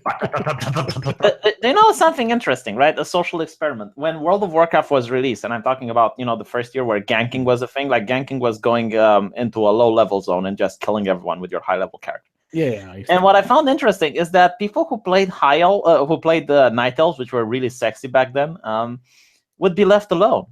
Like, there were gankers that just didn't kill Night Elves because they were sexy women. Patriarchy. Hot. Yeah, and it's like we're talking about the video game. We're not talking about actual warfare or anything. I played Oblivion, Elder Scrolls Oblivion. Man, when my character got to a high enough level, I would literally just go into every town and just kill everyone in there just to see if I could. I wasn't going to spare someone just because they're a woman. That's no excuse. I'm killing everyone here. Excuse me. This is what a genocidal rampage looks like. Hashtag that. Sure, but this is what I'm telling you. Like, actual players online would just leave women alone. That were actually men playing female characters, but they would just leave them alone. So anyway, someone said trying to find consistency in the SJW narrative. Therein madness lies. Absolutely, they're not even interested in consistency, and they know it. It's like they know they don't want consistency. But anyway, let's carry on. So Ritualist has made a kawaii picture. You know what I noticed about this? They bank on your moral values. So when they say something, they bank on the fact that the public is going to be outraged. It's not that they will be outraged. Oh, I'm so. Yeah, cover yourself, sluts. Have a burqa. Man, I tell you, I am looking forward to playing D&D. With Ritualist as well, doing art like this, man. It's Ritualist, dude. I need you to do thumbnails for me, and what I'll do is I'll find somewhere we can upload them, so there's a collection at the end of it. Because these are just the best, man. I love Ritualist. We'll all share them and everything. We'll give you exposure because we know how much artists love exposure. Yeah. I might throw some money your way as well, dude. So, anyway, right. So let me get them back up. Right. So Graham Barber runs POC Gamer. See, before I discovered social justice, I thought POC meant piece of crap. That is exceedingly racist of you. Well, yeah, exactly. So whenever I see them use the term POC, I just think, wow, the POC. What I don't get is why can't they say like black people? It's like POC because they want to be. Because then, because then it's like the LGBT thing. Like, why trans people? That's not the same thing. But this is about we don't just want black people. We want everyone who literally isn't white. So you may as well just say runs non-white gamer, a blogger who takes on fantasy and sci-fi from the perspective of a black man. It's why is it POC gamer and not gamer that happens to be POC? I don't know, because they always put their race is so important. Like they're not a gamer that happens to be a woman; they're a woman gamer. Well, no, they're a woman doctor. You listen to this, right? He gives his take on fantasy and sci-fi games from the perspective of a black man, as if black men have a universal perspective, and this guy's just like, well, this is the black perspective. Here you go. That's what black people think. Mate. Not to mention, it's just Since when did anybody care about this? Like, well, okay, my skin color is this, so listen to my opinion. No, but basically they're saying that he's speaking on behalf of all black people. So if you have a company and you want to get these people to play, no, but if you have a company and you want more customers, appeasing to what they say allegedly, obviously it's retarded, but that's what they're saying, that black people are like the Borg. It's the philosophy of the ant people. Yeah, no, it literally is. I mean, like, the perspective of a black man, it's like, oh, well, if you want to know what a black person thinks, just ask that guy. He runs a blog where all black people essentially, you know, they think exactly what he thinks. That's what the black people think. Well, their idea is that obviously being black will have different experiences. No, listen, because this is interesting, right? They will say that if you are black on the streets of London, you're going to get, you know, people being racist to you. And as a white person, you don't get to see that. But here's the thing. If I'm a white person, shouldn't I see other white people or myself wanting to be racist? How stop you from seeing that if it's happening all the time in the street? Because they use their own definitions, and only certain like implicit things match it. It's not going to be like being in a bus and, you know, white people just slowly guard their pores. Wild Oozaloo appears. Hello. Hello. You're joining us for the D&D campaign, aren't you?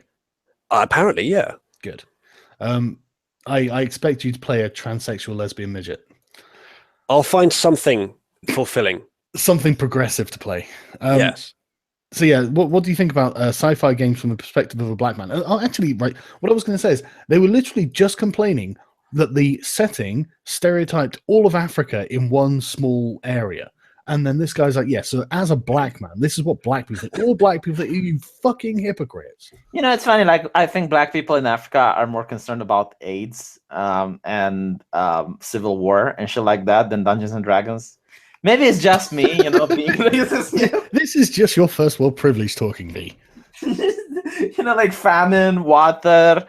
It's like, you know, I can see, like, rebels. You know, I think this is something ritualists can try, you know, like a starving African children, like water, and have a progressive here. This is the new D&D edition. It has you represented. Yeah, you are represented finally. Or a bunch of starving out. Oh no, literally, right. I was reading up about the Congolese rebels, and one of the things I came across was a woman who she's in her house. Her village gets conquered by these rebels. She's in her house and she's shit scared, with good reason, because like 6 of them walk into her house with machetes and literally just say to her, "We're going to cut off your arm and eat it. You're not going to make beer today." And they cut off her arm and ate it. Well, why not? But representation matters. Shut up. So, you know, like, this is what Anita Sarkeesian said at the UN, that in Africa we need to give all women smartphones. And I'm like, okay, so are we going to White House? You know, you see like a starving boy and this like you know, very European guy coming, and it's like, is your sister home? Yes, why? We have something for her, you know, a smartphone. And it's like, well, what about me? You get nothing. You're privileged. You're a guy. You're a privileged white man. No, Liz Reptile says, "Is this where I apologize for being white?" Hey, Liz, how's it going? Can I join in your D&D campaign? If so, can I play a bearded garbage human bard or a black human purist priest that talks like Ruby Rod? That does sound good, but no, I'm afraid there's no free spaces. Sorry. So I'm going to want to play an overweight halfling barbarian wizard that identifies as an attack helicopter. Ironically, that's going to be mandatory. So. I want to play as an attack helicopter that identifies as the other thing. So in 2013, this Graham Barber described how Mesro's collapse in D&D's 4th edition was the last straw for me. What? And one of the catalysts that brought this blog into being. Oh, really? So, holy shit, right? God, can you even imagine being this racialized, where you're literally like, yeah, I like D&D. Oh my God, there's been a cataclysm in this one area of the map that's got some black people in. Therefore, I'm not starting to blog to complain about this. You know, you're making fun about this, but isn't global warming racist? Didn't you make a video about some hurricane that had like the face of the KKK? Racist, for Christ's sake. Of course, global warming's racist. But I love this. The last straw for me. It's like, what that He was angered by black culture's omission from the year's worth of D&D books, and Mesro's destruction felt to him like D&D saying they didn't care about him. They don't care about you. They don't know who the fuck you are. Oh, your feelings. I'm so sorry. Yeah. I'm so sorry that a massive international company that never heard of you doesn't care about you in your opinion, according to your racial fucking lens. Yeah, they don't know who you are, so no, they didn't care about you. But what I find it interesting, right, is that they believe that basically black people really care about the black nation in D&D. Like, they don't care about the elves, they don't care about the dwarves, they only care about that one black nation. And here's the thing, right? In Warhammer, you have the vampire counts, which is very Eastern European-ish, especially in mythology and stuff like that. Culture? Yeah, it's my culture. But you think that if they would destroy it tomorrow, I would be like, oh my god, I'm never playing this game again because look how they mistreated my fucking culture. I'm going to start a blog to complain about it. Yeah, start a blog, quick. Also, I resent the suggestion that the vampire count are based on a bunch of gypsies, V. Imagine gypsies but upper class. Like the houses and the villages and some of the actual monsters, they're also from Eastern European folklore. No, that is correct, because the place where the vampire counts live is an absolute hellhole of poverty. and they kidnap people that come there and sacrifice them to the... So anyway, this guy's raging against the machine of Wizards of the Coast, the Grand Wizards of the Coast, eradicating black people from their game. Like, the idea of playing a fucking human in D&D, unfortunately I'm making you play humans, but usually it would be boring as fuck. You know, in a regular campaign, I would not want to play a human. It would just be so weird. I'd be like, oh, do you want to be a human? No. I'm a human every day of my life. You know, give me a break. Can I have night vision, please? Anyway. So it struck him as weird that in D&D lore, there was no narrative describing how Mesro's former citizens were struggling to bring it back. Well, the thing had just been wiped off the map. I assume that the citizens went with it. It's like, why is it in Rome that people didn't try to bring back Pompeii? Yeah, where's the refugee crisis story in D&D? That's what we need. Yeah, this is a great argument for the refugee crisis. We should just be like, hey, but don't you want to rebuild? Turn around, people. Turn around. Oh my god, yeah, that's right. This is a progressive that's woke on the refugee crisis. That's a rare thing. Anyway, so what you're saying is, after cataclysm in a nation, the people who are ejected from it should go and fix it. Wow. You're going a bit robot, by the way, Oozler. So that was happening earlier. It's something to do with Hangouts. Right, okay. So in a blog post, he wrote, it's not unfair or hostile to say that the genre of fantasy is riddled with racism. Okay. It is like, if you think about it, you know, the orcs are evil, but it literally is, but just not against black people. Is that even racism? Well, yes, I guess. I guess it is literally the definition of racism now that I think about it. All orcs are racist. I've never thought of it before. Yeah, all orcs are racist. And the things, I actually hate that. I've always hated that. The whole, I hate the D&D alignment system. I really, really despise it. I'll do a video going into depth about why I despise it at some point, probably. Yeah, but you're wrong. No, I'm not. It's terrible. I'll make a video debunking yours. I can hardly wait. Yeah, but no, absolutely not, right? Because the idea that a paladin can be lawful good, and all paladins are lawful good, means that all paladins must follow the same system of values, which means all gods are the same, which means that orcs are, in this world, objectively evil. By definition. It's no, you fail to understand. Okay, so when all paladins are lawful good, it depends on the god. Like, different gods have different laws. So you can have two paladins that are lawful good, but they're completely different one to another. Because, for instance, in Islamic paladin, exactly. That's exactly my point. So there is no and this is the thing. There is no lawful good then, because you're going to have two. But it depends on the. It's not objective. That's what I'm trying to say. It depends on the god you're following. Yeah, but that's what I mean. There's no such thing as lawful good then, because two paladins who will be considered quote unquote lawful good will both have a conflicting system of values, which the other one would become a fallen paladin if they followed.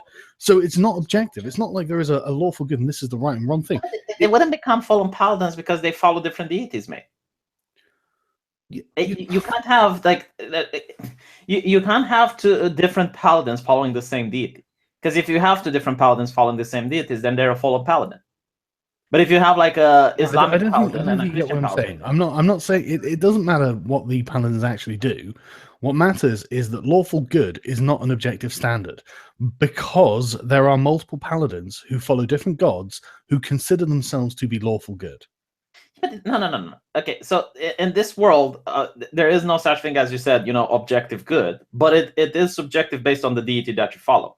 Like each deity will have a different interpretation of what good is, and each city and society will have a different interpretation of what good is. So, for instance, in a tribalistic orc society, going out fighting enemies and dying and going to Valhalla might actually be good, while in Laskan, for instance, it would be considered evil. Yes, so and if you it is subjective of the campaign and the setting and the people that you're aligning yourself with, as well as the deity that you're following. Yes, so you end up with a paladin who's portrayed as lawful good butchering children. Yeah, it depends. If he follows a god that encourages butchering children and somehow exactly. So there's no point having the term lawful good. What you should have are terms like orthodox. This game is made for children to play, and they have to understand. Like, How is it made for children to play? Fuck off, is it? This is a game for adults. You play at 13 years old. Like, would you understand what an orthodox? It was made by like an old neckbeard for other old neckbeards. It's not made for children. So you played a minotaur with a big dick at 13 years old. I never considered the size of his dick, but yeah. So, would you consider that you would understand what orthodox means? Like, well, I'm sure I would have figured it out if they'd given me an explanation. A paladin is, like they have to be. I mean, lawful, fine. I can accept lawful as following laws. It doesn't matter what the laws are necessarily as long as you're following them. And then orthodox. So you're following an orthodox interpretation of the faith. You're not a heretic, and you're following the lawful interpretation. Fine, that I'd be fine with. But the whole like good. Oh, tell me what good is. The way I understand is that lawful means he follows the way of the lad, right? And good, it means that he actually does things for other people. Like I understand, but that it's so subjective and contextual. Most people don't philosophize about it as much. Like I guarantee to you that if you go on D&D, but then the more you play, the more you find yourself encountering these situations where you've got two lawful good paladins trying to kill each other because the other one isn't really a lawful good paladin. But which one is it? The GM decides, I guess. No, the system's broken. That's what I'm saying. And like literally all orcs are evil. And that's not even a subjective thing. It's literally it. They are all chaotic evil, which means that they're all insane evil. Yeah. Exactly. Well, it's not that they're insane. There is no such thing as an orc who would look at another orc starving and go like, "No, here, have a piece of bread." No, he'd probably just rape him to death. I don't think orcs are like that though. They changed it, but I guess there are races that are like monsters. Maybe it's changed in 5th edition. It's been a while since I've looked at the 5th edition manual. I'm just going on the 3.5 edition one, but still, I mean, that is legitimately a racist position that D&D has against orcs, not black people. Same with dark elves. Dark elves they're incredibly racist against dark elves. Yeah, but they have hot women, so. Well, that's okay then. Anyway, right. So let's make another pretty. It's not unfair or hostile to say that the genre of fantasy is riddled with racism. I mean, that's technically true, but not against black people. Sometimes intentional. I mean, he obviously means against black people. He thinks that there are people Wizards of the Coast, Grand Wizards of the Coast, being like, right, okay, what can we do to victimize black people today? How can we fit in intentional racism into D&D this time? You know what's funny? They realize how retarded that sounds because people mock them, so they have now a new theory that it's unconscious racism. Well, yeah, he literally says, yeah, sometimes not. It's mostly achieved through the aggressive use of stereotypes and writing tropes. Racism by omission. Amazing. That's incredible. You're either racist or everything in their ideology. Yeah, remember, boys, we are white. We all have racism in our very genetic structure. Okay. It's made so that it's a prophecy that's self-fulfilling. Everything in their ideology is. Woman doesn't agree with feminism, internalized misogyny. Yeah. You don't have black people in it, racism. You place black people in it, you didn't represent them properly. This is why you need us. Yeah, in fact, just stop writing, get a black person to write instead of you. It either is this thing or it is this thing, and you're in denial. It's like, okay, great. Yeah, it's like they can't be proven wrong. Like there is no way to prove their ideology wrong. They have an answer in their ideology for everything. Oh, I love this as well. This is great. And through substitution of monsters for human ethnicities. Oh, that's right. Denying the lived experience of orcs now. Possibly the most oppressed minority in the whole game. Thank you very much. Oh, in D&D 5, paladins aren't bound to lawful good alignment. That's good to know, actually. I'll have to check it out. Yeah, they can be lawful evil as well. Well, yeah, you used to have fallen paladins and whatnot, blah, blah, blah. But anyway... No, not fallen paladins. Like, they can legitimately... No, I know, but I'm not up on the 5th edition manual yet, because we haven't started playing, so I haven't bothered to read it properly. I've just skimmed through it. So anyway, for all intents and purposes, it happens to further the immersion in and to carefully maintain the comfort zone and status quo enjoyed by the main audience, in echo quotes. Could it be white men? White man. What I don't get is, like, this is a game made by white people, and what I don't get is, like, okay, if like going to Chinese kung fu movies and complain that they're not diverse enough. It's like, well, they've got Asian privilege, haven't they? Yeah, it's like like any other entertainment industry doesn't have to suffer this multiculturalism. Bollywood is so fucking racist against non-Indians. It's really disgusting. Yeah, like Bollywood is only with Indian people, and it's like, okay, if that's what they want, that's fine. If I don't like their movies, I'm not going to watch them. I love the way they always find like the hottest woman in India to put in these films as well. It's like exotic goddess style women. It's like, wow, you should come to England. You just don't get people like that here. Yeah, like they don't suffer multiculturalism. No other culture suffers this shit. And it's like, why do we have to put up with it? Pathological altruism. That's why. Anyway, yeah, Japan doesn't do it. China doesn't do it. India doesn't do it. And I'm pretty sure that if you would go to some African folklore and you would read some African books, it probably doesn't have white people. Sorry, Taylor Britton says Sargon doesn't understand character alignment. Read Drizzett's book, Black Elves and White Feudalists, and get red potioned. Well, look, I understand it as laid out in the D&D manual, and I've always had a problem with it because it's inconsistent. But anyway, I still think you're wrong. So yeah, for all intents and purposes, it happens for the immersion in and to carefully maintain the comfort zone status quo enjoyed by the main audience and producers of the product, namely a white audience. Dun dun dun, lightning. It has also led to game companies like Wizards of the Coast, Grand Wizards of the Coast for you, in this case, actually, to hopefully unintentionally, I love this, hopefully unintentionally, who knows, maybe it was intentionally, commit some fairly racist actions that make it hard for people of color to invest themselves in their product. Fucking... Do they even have a poll? Like, this is what pisses me off. Oh, fuck me. Even if it's a black person, do they have a poll from the black community and ask them why don't they play Dungeons and Dragons? And I bet most black people will say because that's for fags. No, because this guy, what he's talking about here is progressive ideology. He's not really talking about, like, what black people actually think. He's, from the progressive point of view, this is what black people think. They can't identify with a non-black person or even, a non-human person, like whatever. They can't be, they have to think collectively. It has to be another black person, or they feel marginalized and excluded, according to progressivism. Not according to black people. I've never heard a black person complain about this. That's why I was so shocked and bewildered when I heard the idea for diversity in the first place, like representation. Like, I never understood it. And I was like, okay, all of my life, I watched anime, and I watched Chinese movies, and not for 1 second did I feel, oh, it's a problem that I not represent. And my entire culture is not represented in Hollywood either. It's like American culture. So, well, my culture's only ever represented as the bad guys, but I still enjoy Hollywood movies. Yeah, that's like, what the fuck? That's the thing. Right? I personally have never felt quote unquote represented in the media I watch, and I've never really needed to. I think The Big Bang Theory was the only one where I felt represented, and it was cringe. No. Seriously, no, The Big Bang Theory doesn't represent me at all. Holy shit. Well, it was about geeks and about being. I'm not one of these people. Jesus Christ! Don't accuse me of being like the dicks in The Big Bang Theory. But this is the thing. The thing is, I always think about this. Like, what they're saying is that black people have no empathy. Pretty much, yeah. That's a good way of putting it. They can't put themselves in another person's shoes unless that person's black. Now, I don't think that. That's not my opinion of black people. Yeah, but that is their opinion of black people. If it's not a black person on screen, a black person can't watch that and enjoy it from the perspective of the main character that's non-black. Whereas, same with women, I've watched loads of stuff where the main character isn't white, and I've enjoyed it because it's a person, and they're going through things. And it's the same with women. They say the same about women. If you don't represent women, absolutely. This is why like this sort of representation sort of fallacy is bullshit. What you're saying is people who need this can't empathize. And it's like, no, get fucked. I think they can. I actually have more faith in people of color and women than you. You know what I noticed about another problem with this about women? They constantly say that women don't like to be sexy, like the monsters, like because women don't like to play games with sexy women.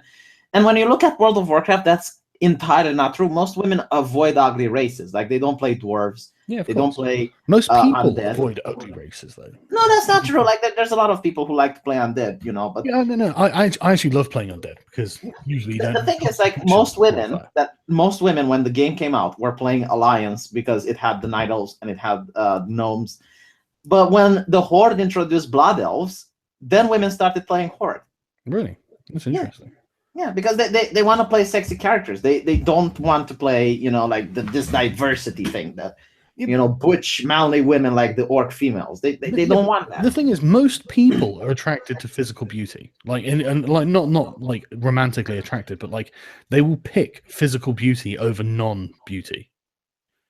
Well, I think women care more about personality. To be honest, I think that's. You've literally just disproven your own thesis about World of Warcraft. Then. No. I'm talking about when they look in a mate. They look at. But we're not talking about that. We're talking about like video games. We're talking about casual things where they just pick it up. Most people are attracted to physical beauty in any shape or form. I mean, a lot of the time, like if someone flouts it, they're doing it deliberately to flout it. I'm going to be like a fat dwarf or something.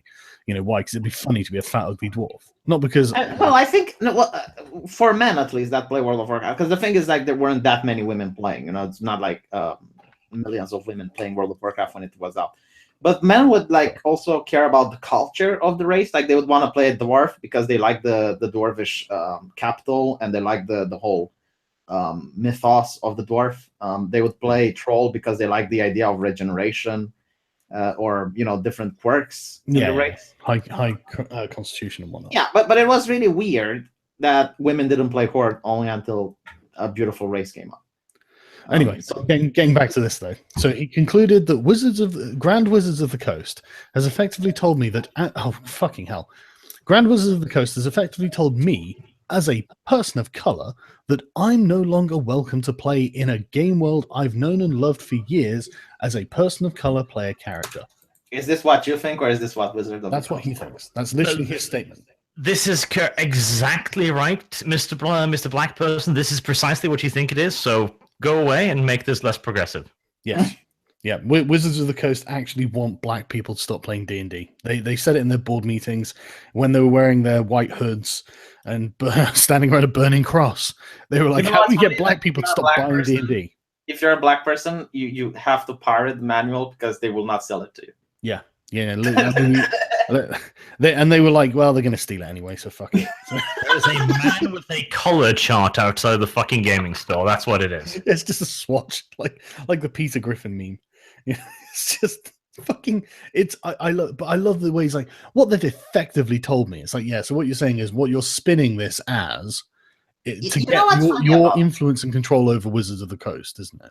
You know what's funny about this? If you played Mass Effect Andromeda, you can't play as a white person unless you play the default character. Like the skin color for the most whitest character is brown, and there is absolutely no outcry.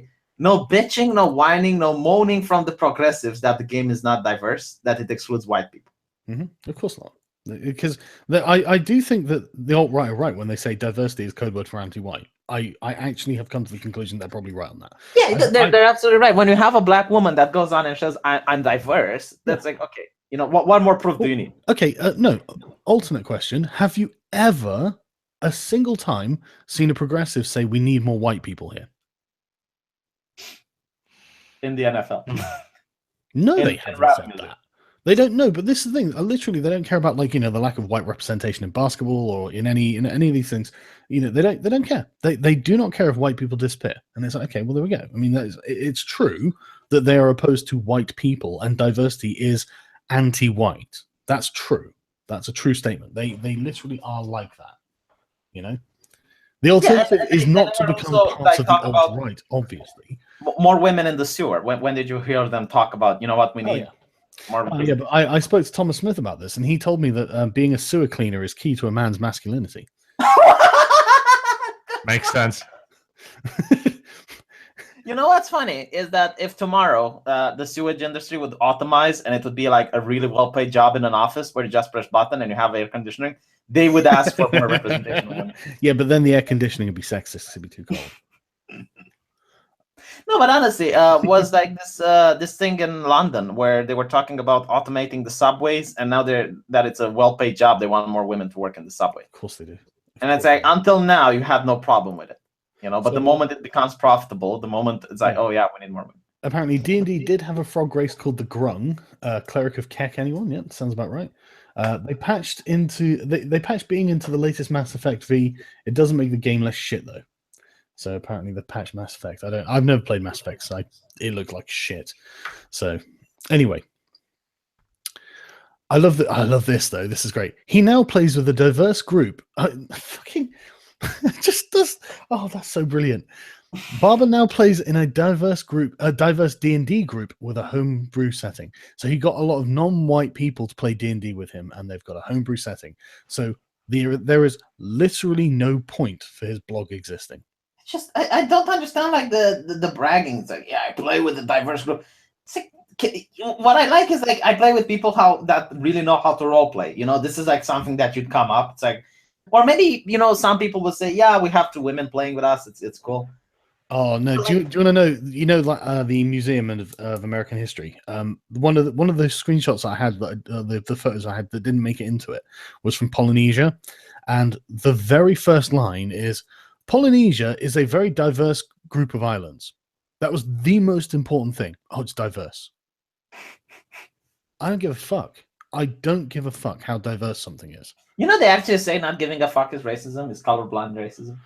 Yeah, I know. No, because anything that's not doing exactly as they say is racism. Anyway. I mean, at the end of the day, it's not like... And the things that they say encourage racism. Well, hang on. Get your golf claps ready. Listen to this.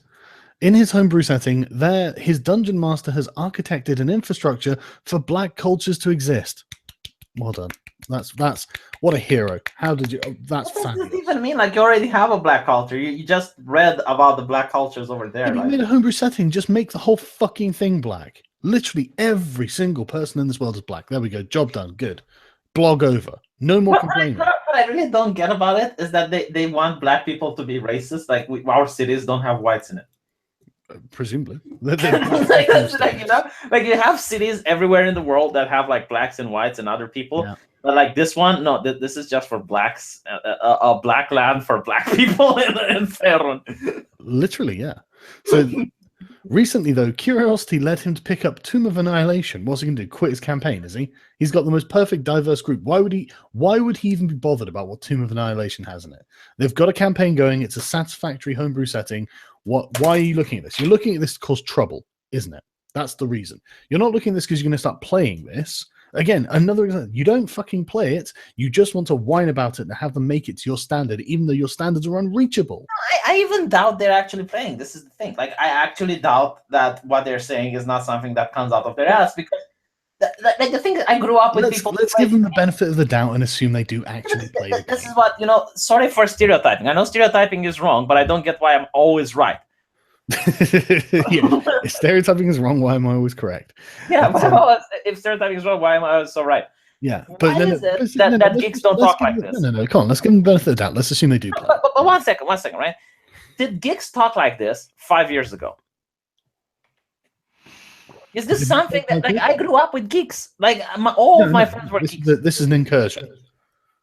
Yeah, but no one actually thought like that. No one actually, discussed about these things. Like, I can't imagine some people playing a homebrew campaign and then all of a sudden, oh yeah, did you see the new manual? Oh, I find this offensive. Let's stop playing. It is something I just can't imagine. I'm sorry, but I'm willing to take all of the money that I have in the bank and make a wager that this is. The funny old thing is, like, you imagine if someone did say that, you'd be like, okay, well, just don't come next week. Yeah, pretty much. We're going to carry on playing. You don't have to come if it's not your thing. Unless it's the GM. Then you have a problem. Well, then you just have to choose a new GM.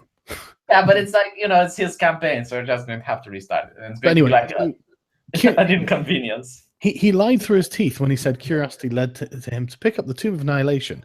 After being pleasantly surprised, read, after having led his Inquisition and found it mostly satisfactory, by several of 5th edition's motions towards inclusivity, he felt after reading the new adventure that D&D's branded taken 2 steps forward and 1 step back. Inquisition finds this lacking. Yes. It's good, but it's not perfect, and now I'm going to go blog about this. Set on the peninsula of Chult, racist, 2017's Tomb of Annihilation updates the 1993 campaign setting, cutting out several aspects that D&D lead designer Chris Perkins told me weren't strong from a storytelling perspective, which might well be code for we were told this was racist. You know what I really can't picture? Like someone picking up a manual, like, let's see, black people. What page? Where's the black? Black people here. Oh my God! Look at the representation. Oh no! This one, dude. Fucking hell! No, this game is shit. That's literally what he's doing, right? But listen to this. I'm absolutely right. It's not. They're cutting that for they weren't strong from a storytelling perspective, which means gone are the foreign colonists who made Chultans second-class citizens in their own land. As in, it's anti-colonial. I don't get this hatred for colonialism. Colonialism mostly improved the shitholes that women moved into, okay? Yes, we abused the locals a bit, but still. No, it's about power. It's about who's in charge, right? And that's absolutely fine. You don't want colonialism in your game, that's fine. But don't sit there and tell me that it's not from a strong storytelling perspective. The idea that, like, you couldn't run an amazing campaign in colonial-dominated Africa or something, right? What, you're a black native. Okay, I'm going to free my people. Yeah, it's going to be tough. Now you have to overthrow the white colonizers. Okay, that's a cool story. That's a story with, that's got everything. That's got the makings of every fucking epic tale you can ever imagine. You've got hardship, suffering, a challenge. You've got a clear destination, a clear goal. That's against enemy. That's why diversity makes shit games. You're not allowed to do that. Exactly. You've got you could give it the best name. What are the Chultans overcoming here? Congo.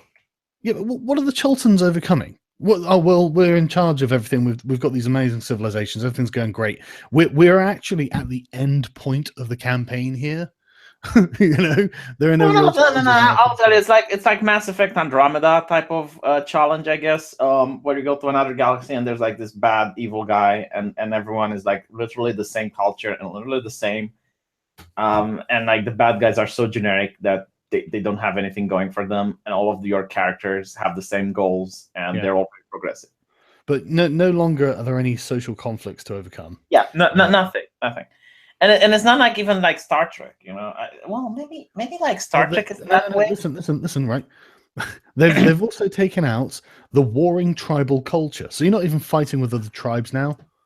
No, what are you doing now? Mesro is absent in favor of the bustling, wealthy city of Port Nyanzaru. No. You're pronouncing this wrongly, because I am a weeb and I understand how this is supposed to be pronounced. Oh yeah, go on. This is supposed to be pronounced Nyanzaru, which means meowing monkey. Do you know what's interesting, right? You are joking, right? I actually listened to your racist video about geographical determinism. And your conundrum was that if white people didn't have the advantage of being born in Europe, with the competition, which led them to innovate and to develop faster than everyone else, why is it that white people conquered the world, right? No, there are loads of other things as well. But their explanation for this is that all races are exactly the same, and that black people were just peaceful, running around like children, playing with flowers and shit, and then the white devil came.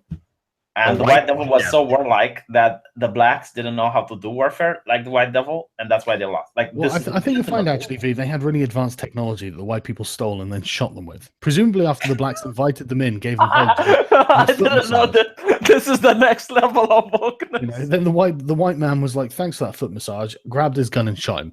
And that was basically... I'm actually curious, like, if you were to have a time machine and go into an African nation, give them guns, tell them how to create more guns, tell them how to have, motorboat ships that would travel the ocean and stuff like that, what did they think would happen? Very little. The thing isn't so much the technology, because they stole and bought guns. They did. The thing is... No. They never developed the same kind of militaristic society that we do. They never developed esprit du corps, for example. That's not true. That's not true. The Zulus, they do actually have like a lot of rituals, like drug taking, for example. It's part of like a bonding, and they've got like secret, like the Jaguar societies and stuff like that. They actually do have that. Yeah, but that's not the same, really. No, it is. It performs the same function. It's the same in principle.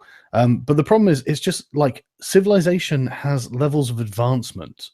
European civilizations were just more advanced overall, like morality, technologically, scientifically, all of these different things that, and morally, socially, that all add up to make more advanced societies from, but what I'm saying is that, right, if their theory that black people are just inherently good and they don't have like a single bad spirited bone in their body, like imagine if you'd go to the Zulu Empire back in the day and give them today's technology and teach them how to use it, right? Not how to make it, but just supply them with enough. Caned it. The Zulus were warlike as fuck.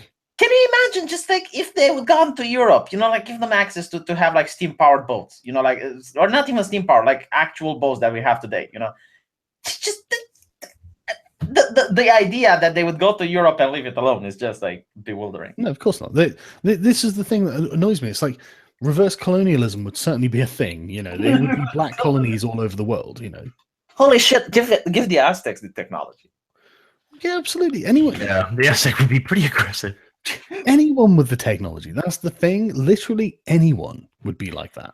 I wonder. I do actually would like to argue against that though, because the Chinese were far more technological advanced than us for ages. They found up gunpowder way before we did, but they never used it for anything effectively.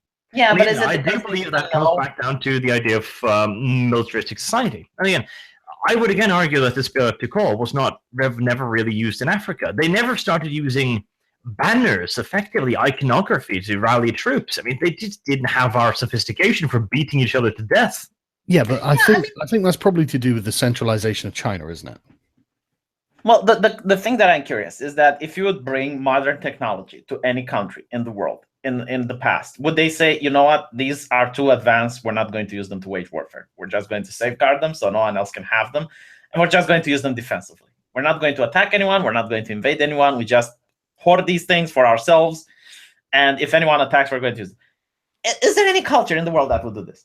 Yeah, the Chinese. That's literally what China was. Yeah, but I don't think that Arch has a point. I think the reason the Chinese didn't use gunpowder is because they didn't know how to actually create. No, they had rockets.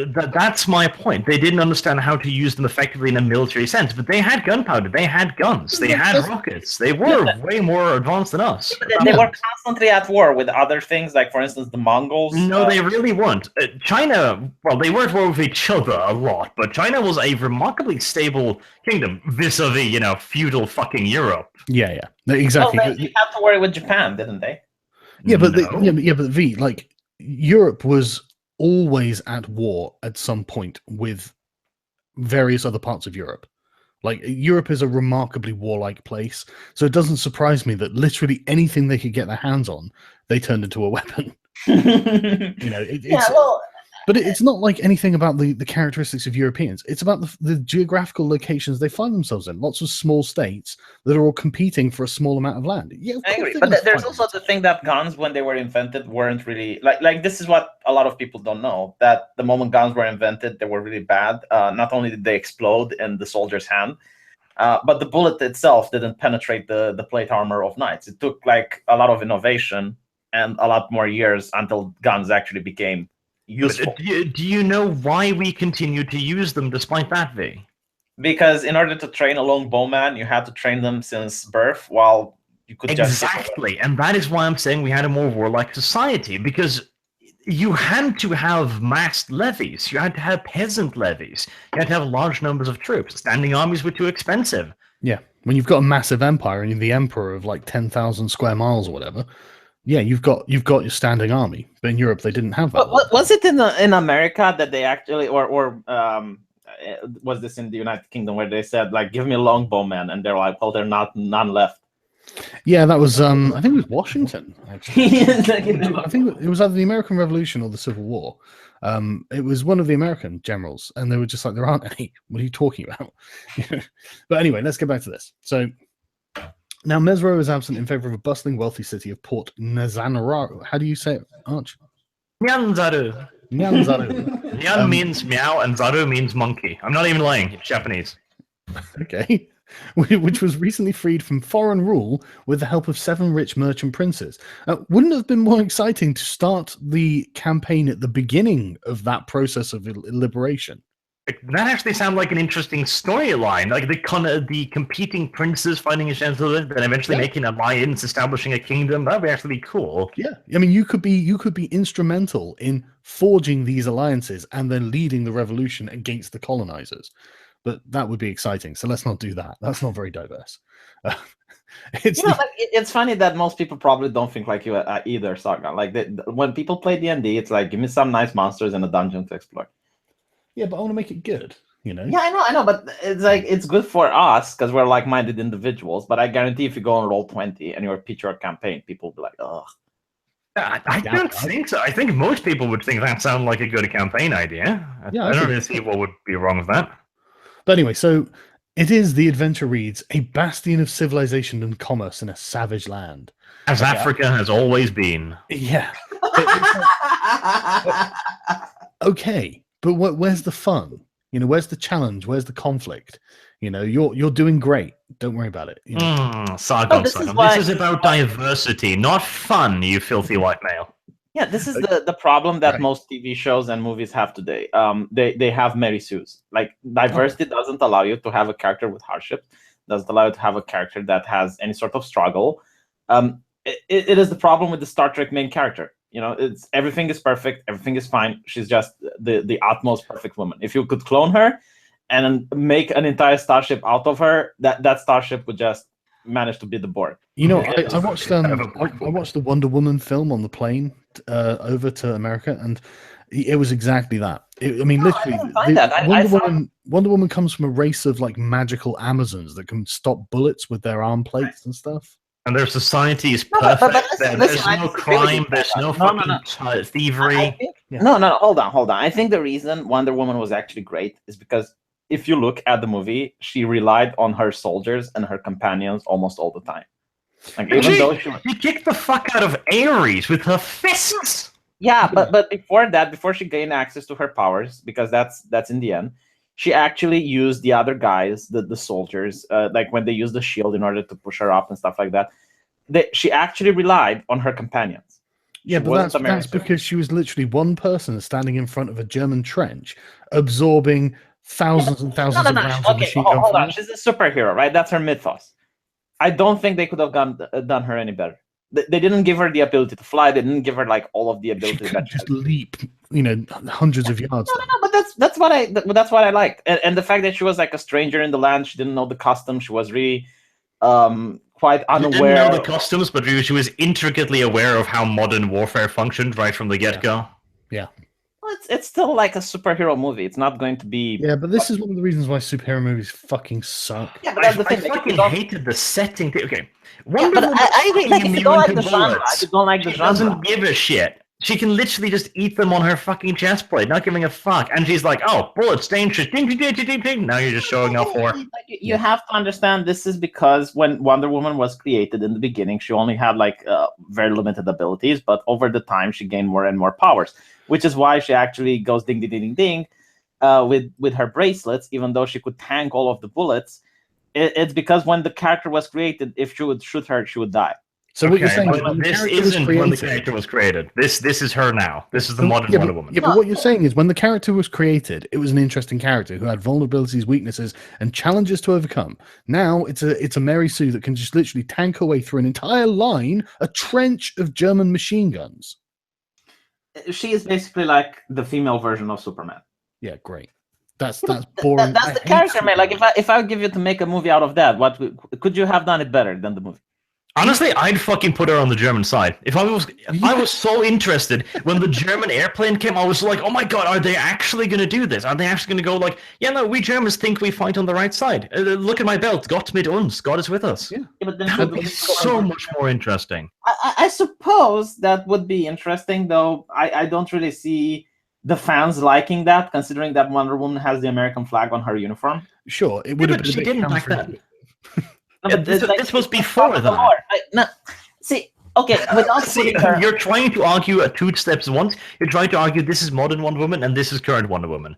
You have to go from No, you don't understand. Here. Like, what I'm saying is that she maintained most of her abilities from the beginning of the conception, which is why she uses her braces to dodge bullets, even though she can't, to deflect bullets, even though she can't just tank them. Yes, so she's stupid. It's why she still has an invisible plane, even though she can fly. The invisible fucking airplane is the stupidest thing in the history of stupid, by the way. I mean, here's the thing. If you don't like the source material, that's fine. But I can't blame the movie for following the source material. Okay. Like, yeah, you're right. Like you are saying, the movie did the best with the material they had. Yeah, that's what I'm saying. It's like, I don't think you could do a better job. And the fact that she was constantly relying on her other American soldiers, and each one of them had like a different strength, is what really made the movie great. Because it would have been just, like some wank fest with her just being soloing everything, and it wouldn't have been. And to be fair, I did really like her attitude. I thought her attitude was awesome.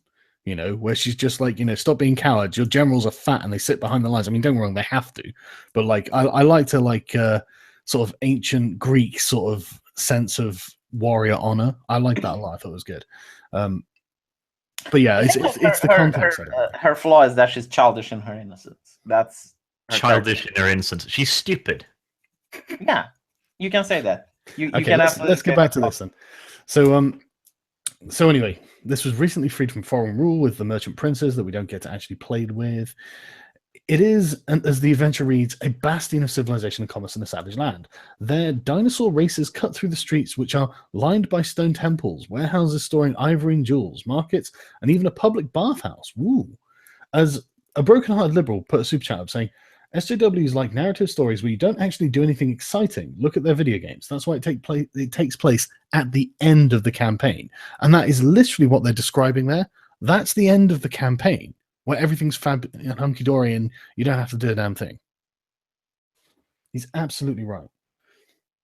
Yeah, this plays like the outro cinematics to a movie. You see dinosaur races, temples, treasures. Yeah, that's exactly it. But its culture is mercantile, rich in natural resources. Outside of the city is a dangerous jungle, bustling with undead, reptilian beasts, and tribal people. So, like, randomly spawned monsters. Oh Where do they get these natural resources from? If the jungle is filled with vicious beasts, who minds them? Well, you have to go out and collect 10 goblin anuses or whatever for a collector in the city. It's like World of Warcraft now.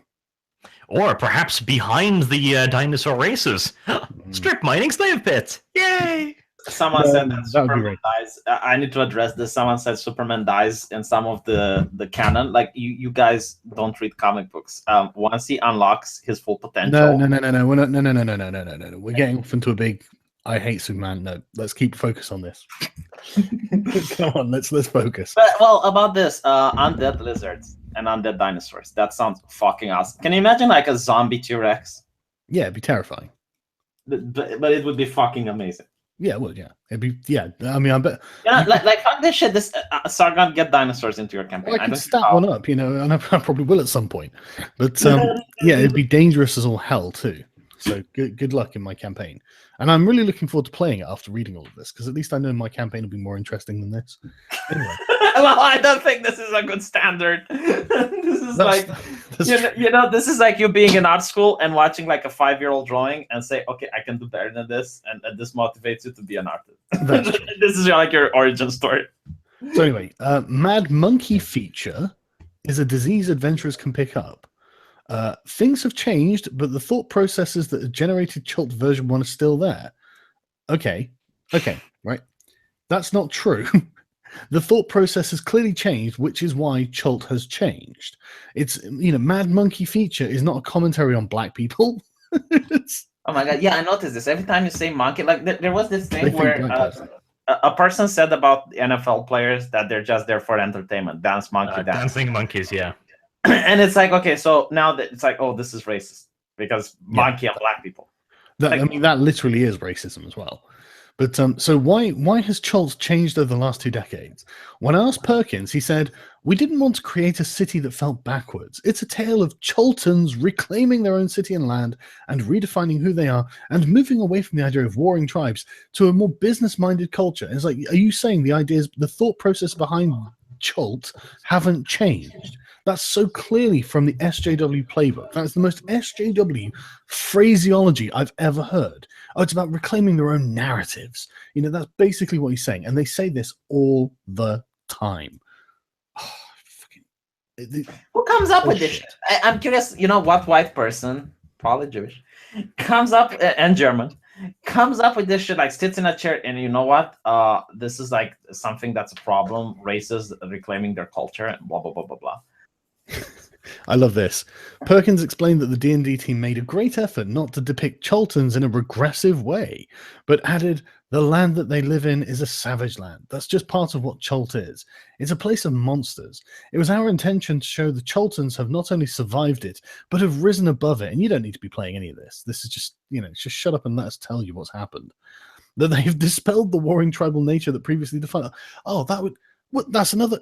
Fucking, these guys are just killing all the good story arcs. Here's a land of warring tribes. It's your job to unite them. Wow, that'd be an excellent adventure. No, that's would have been done for you. Shut up. Go and paddle in the fucking swimming pool or the bathhouses or whatever they've got. And it's not only that you have to unite them, but every time you travel out of the village, you have zombie dinosaurs and shit. But that's literally all that's left. And like plagues and disease and but there's no like political, you know, development, which is annoying. So all the political development's been done, and now Chult's a paradise. But anyway, so they are now actually thriving. Yeah, I didn't need a hand in that. When I asked, Perkins said that no black writers or consultants worked on Tomb of Annihilation. Oh, snap.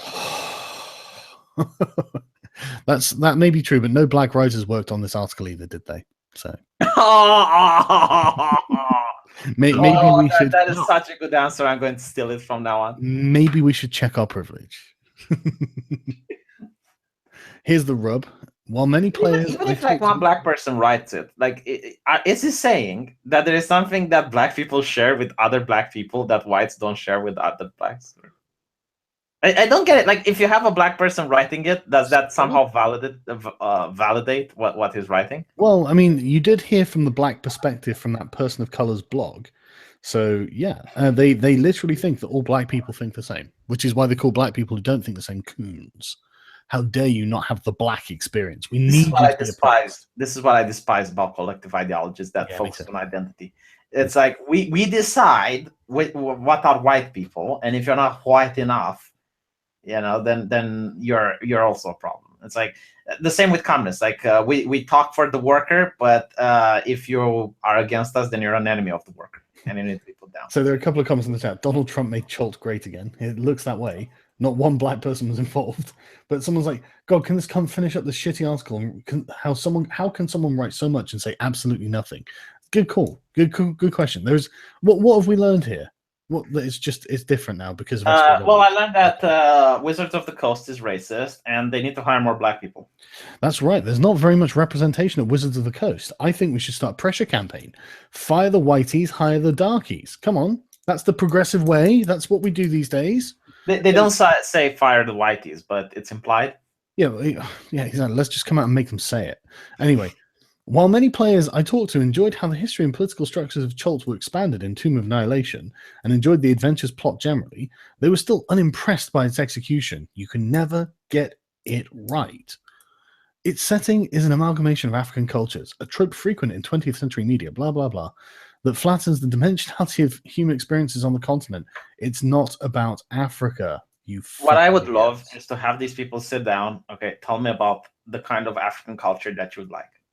Yeah. And it would probably be European medieval culture in Africa. I'm not kidding. Totally like what I think they would say. They would make a town, like, you know, like a French town or something like that, and place it in Africa. And we'll get to that, actually. We'll get to that. Oh, did they actually cover that? Yeah. This is something we'll cover. So it's an amalgamation of African cultures, a trope frequently in 20th century media that flattens the dimensionality of human experiences on the continent. Again, this isn't about Africa, you fucks. which contains hundreds of ethnic groups. It's very diverse. They're all black, but it's very diverse. There are nods to West African voodoo. So the thing, like they don't consider Europe to be diverse, even though there's different ethnicities. No. Europe is white, but Africa, it has different ethnicities, very diverse. Yeah. Let me tell you about let me tell you about African black genocides against other black people. There's let me tell you about Rwanda. Sorry, anyway. There are nods to West African voodoo, South African click-based Kozian languages, East African attire, the jungle climate of Central Africa. Well, it sounds like they're not flattening it. It sounds like they've really gone out of their way to be inclusive and diverse and deepen the experience. Yes, but now you've all mixed it together. You haven't given each part enough attention. We wanted to do this one by one. Oh, the problem is they're not segregated. Ah, that's what he says. He literally says it here. He literally its fantasy setting dissolves, quote, Africa into an all-in-one cultural stew that comes off as a little detached. They're not segregated. Multiculturalism for everyone but white people. This is legitimately the outright argument, you know? Yeah. Asia for Asians, China for Chinese, European countries for everybody. He's literally honest, like you said. They want them like a little group focused on a part of Africa. You know what's interesting?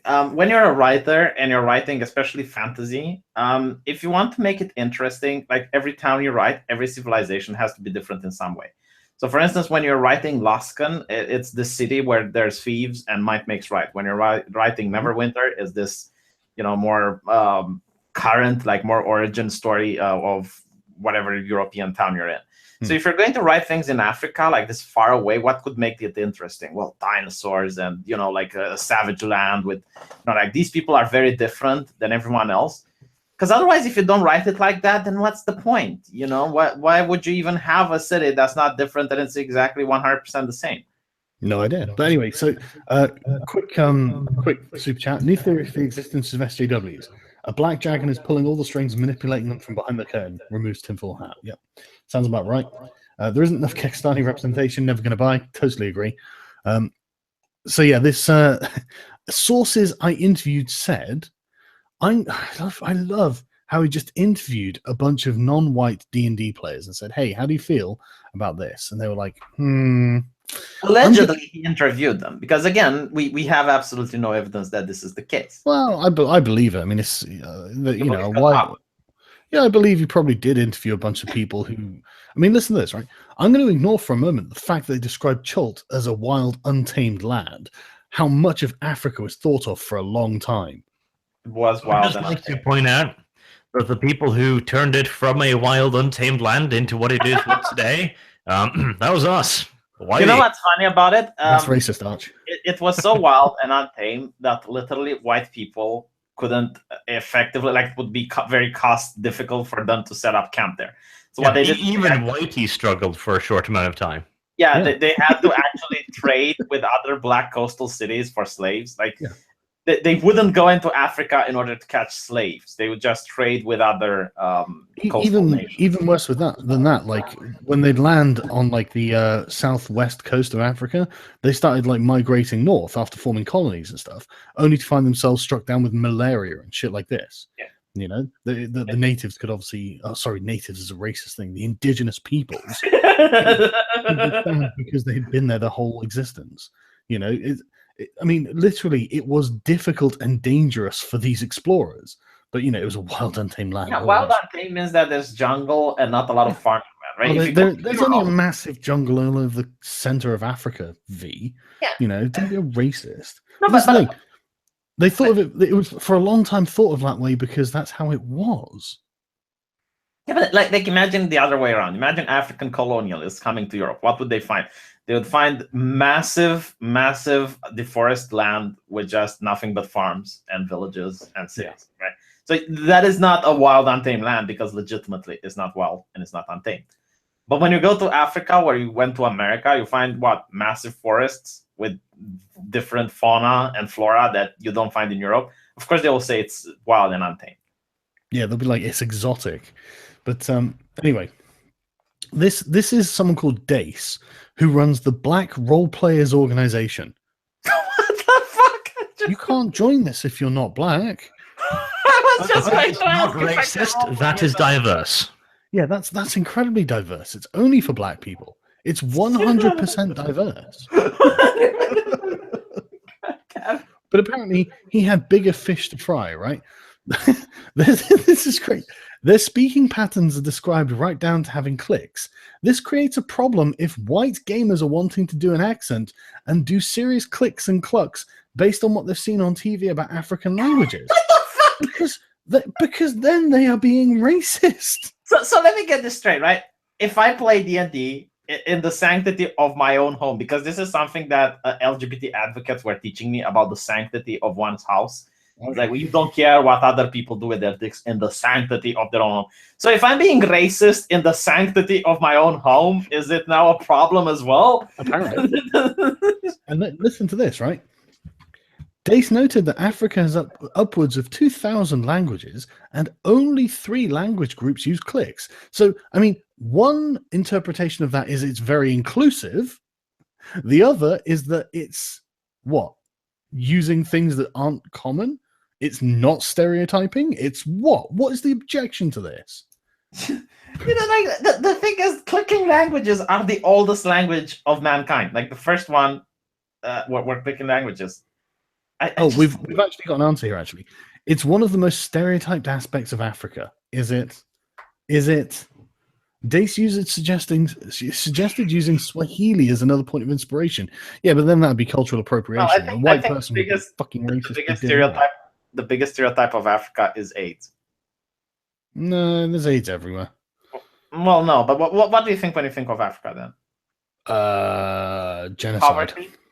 Genocide, really? Yeah, and tribal genocides. Probably Rwanda and the Congo have really coloured my impression. But I mean, it depends on what type of part of Africa you're talking about. Yeah, I guess.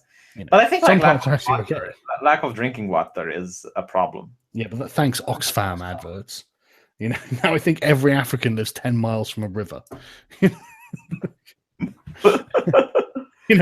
Move closer to the river. Dig a channel. I don't know. Holy shit. Just so wait, like clicking languages are now racist. Are you shitting me? Yeah, but if you use Swahili as well, that'd be another racist thing. Anyway, another eyebrow-raising feature for Dace was the narrative arc of Cholt's escape from foreign rule. Which he says smacks of colonialism. What's wrong with colonialism? See, this is where the real fantasy element comes into it, because these natives actually beat colonialism by themselves. 7 rich merchant princes. Weren't they from this city? Where were they from? To be fair, if you have access to magic, you might be able to do it. Yeah, but I mean, it doesn't say where the merchant princes are from, so maybe they're foreign. But I mean, it sounded like they were like, from the port of Meow Cat, Japanese word, whatever it was. It sounded like they were natives to this, indigenous to this city. And what? But anyway, okay. So it borrows from this rich African tradition of kings and queens and then reduces it down to them now being tradesmen. So you mean a rich African tradition of warlords and their female slaves? It's literally we was kangs. The rich African tradition of kangs and queens and reduces them down to being tradesmen, which is somehow ignoble. I guess not as glorious as being a king, but I mean, dude, not everyone could be a fucking king. And the people who did it were princes. Isn't this like isn't this like the Bravos story in Game of Thrones, and no one is complaining that Bravos is racist? They were kangs too, I guess. I hasten to remind you, they were complaining about the tribal aspect, the kings and queens. And now they're kangs again. Oh, fucking hell. This is just such a fucking mess. But what I noticed that's interesting is the selective outrage, right? Because everyone knows a Song of Ice and Fire. And you have the exact same scenario happening in Bravos and the Free Cities. And no one is saying that, oh my God, that's racist. It's like, oh, Martin, blah, blah, blah. About other things, but not this one, right? So it literally does sound like he brought the Inquisition on here in order to see if this book is pure enough and manufacture some outrage. So someone in the chat's like, everyone in Africa was a king. Read history. king of his own house, his mud house, which he could rebuild very quickly. Yeah. How did they call themselves actually? Like, what did the Zulu have? They have a king or an emperor, or what did they? But I love this, the tradition of kings and queens, and then reduce it down to them being tradesmen, a path they learned not from their own but from their neighbors. This mirrors the historic way in which Africa's empires were broken by European powers and then colonized. They literally think everyone in Africa was a king in these empires. They cannot possibly think that Africa's empires weren't populated with one king and queen and then 99% serfs, slaves, and merchants. Yeah, but this is the question. How did the Zulu Empire function? Because I know nothing about their organization. I just know that they were really good at warfare. Well, not particularly brilliantly. I mean, it's not like they had a central administration or advanced bureaucracy or anything. The Zulus were not particularly advanced when it came to their civilization. Their advantage lay in the fact that they began to organize militarily in a fashion that practically no other nation around them had. They began to standardize, for example. Yeah, it was, and not only that, Shaka Zulu innovated a set of new tactics, which he called the bull's horns or something. The bull's horn, yeah, the ones where they... but it wasn't just that, it was the equipment too, because normally what they used was long spears, and Shaka basically turned them into Roman gladiators. He gave them bigger shields, shorter swords, and was just like, right, what you can do is get in as close as you can and stab the shit out of anyone. And while you're doing that, a bunch of guys are going to run around the back and do it in the back, and it was remarkably effective. Yeah, but you need numbers to pull it off, which is why probably that's the other thing. They introduced an effective system of conscription. Yes, yeah. I was going to say the Zulu were actually the smallest tribe in the region, and they rose to prominence because of these reforms, because they were brutal, not because they had the most. I heard the British people actually didn't were afraid of the Zulu. Like they tried having terrified of the Zulu. The British army, the officers they were told to treat the Zulu like cavalry because they ran so fast, which was racist. Yeah. Well, yeah, I guess fast as fuck. Win the Olympics for running, so.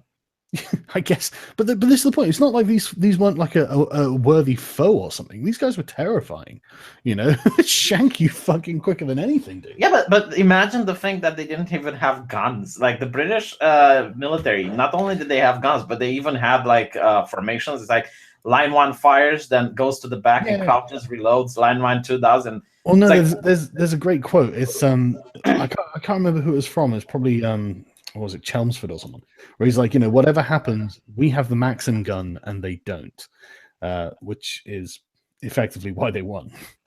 Yeah, and also let's point out here that the British were afraid of them in that they were savages, yes, but the military might is incomparable. The Battle of Isla Luana, for example, which is counted as a huge defeat by the British Empire, consisted of some 2,000 British total with colonial troops against something like 20,000 Zulus. Yeah, but you have to understand, Arch, we were running a colonial empire on a budget. But that's what I mean. 1,000 Brits and 2,000 colonial troops actually had a battle with 20,000 enemies. That's how wide the difference in power was. Yeah, but it's like at Rorke's Drift. There were 139, I think it was, British troops, and then something like 5,000 Zulus, and they fought them off. Yeah, again, that's what I'm saying. Yeah. It's just the difference in military power is huge. Yeah, it's not about like the personal skill or bravery of the soldiers. Really, it's about the fact that we had guns and they didn't. One has a repeating rifle, the other has a spear. Yeah, one has an advantage. Yeah. Well, then again, I guess the black people were the cavalry. they were all really fast, man. But anyway, so they were all really fast. Wow, that's racist. So apparently, anyway, all of the African people were kangs and queens. Reduced them now to being white people, which is tradesmen. Literally, this is like this. Most people wandering around the empire would have been some form of tradesman. People say they had a trade. How dare they?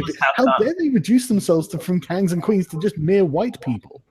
Fucking hell! Sorry, go on. What were you saying? Someone said in the chat that the Zulus did have guns. Yeah, no, they did have some, actually. That is true. A small amount. Yeah, and that was only after the sort of European contact. The Zulu Empire formed. I think it was before, because I mean, it was just with spears they formed the empire, and then it lasted for a while. So, And not to mention, too, some of them did have guns, but they were horrible with them. Yeah, they didn't understand how they functioned, so they barely maintained the poor fuckers. Yeah. The Zulu were the first autistic warriors. They were pretty autistic. It's like, charge, everyone died. Okay, next wave. I watched the documentary on Iswandana, or however you pronounce it. I can't remember how it's pronounced. But one of the contentions in this documentary was that the British troops were spaced too far apart to be able to properly support each other and form firing lines, and so they just got completely overrun. Yeah, they split into 2 columns, so they effectively split their firepower in 2, which was kind of stupid. And they also refused to fortify their camps. Just tons of shit. Yeah. Anyway, so he was unimpressed by mad monkey fever. Oh, go on. Especially said, considering the long history of likening blacks to monkeys, I fucking called it. Mad monkey fever, also known as AIDS. Yeah, they literally think any reference to monkey is black people. These people are the racists. These people literally have internalized racism. Internalized racism. No, he is this black guys literally go, well, if you say monkey, then you mean me. You know, like if you go down the chain and see who put these ideas in their head, is probably white university professors. Yes, it is. Oh wait, sorry. Echo that white. It's probably a Jewish person. Let's be honest. And German. Like, if you go down the ideology German. chain and you follow it all the way back, it's in German. You find a German, don't you? Yeah. Behind every European and African tragedy, there is a smiling German. I like this. Light, the writer from Black Nerd Problems, told me, to me, it did not feel offensive. It felt lazy. Dude, it looks like they put loads of goddamn work in. What were you saying here? Like they had all of these fucking like nods to West African culture, voodoo, all this stuff. They've obviously done their research, and it's like, oh, that feels lazy. Fuck off. Can you imagine this, mate? Can you imagine like spending your entire month just doing research about African culture and then starting to write for another month? And when you're done, you have like Kotaku, you go like, that's lazy. That's racist. They were like, hold up. But seriously, right? If there's anyone from Grand Wizards of the Coast listening to this, and there might well be at some point, you are never going to win this fight.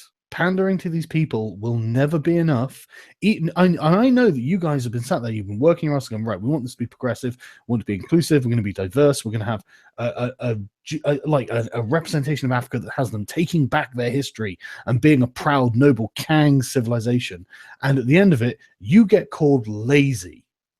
Think about it. It's never enough. It will never be enough. I have a request. If anyone from Wizards of the Coasts is watching this, can you contact either me or Sargon on Gab, I guess? Because I really want to talk with these people. Don't contact me on Gab. Okay, contact me on the Twitter then.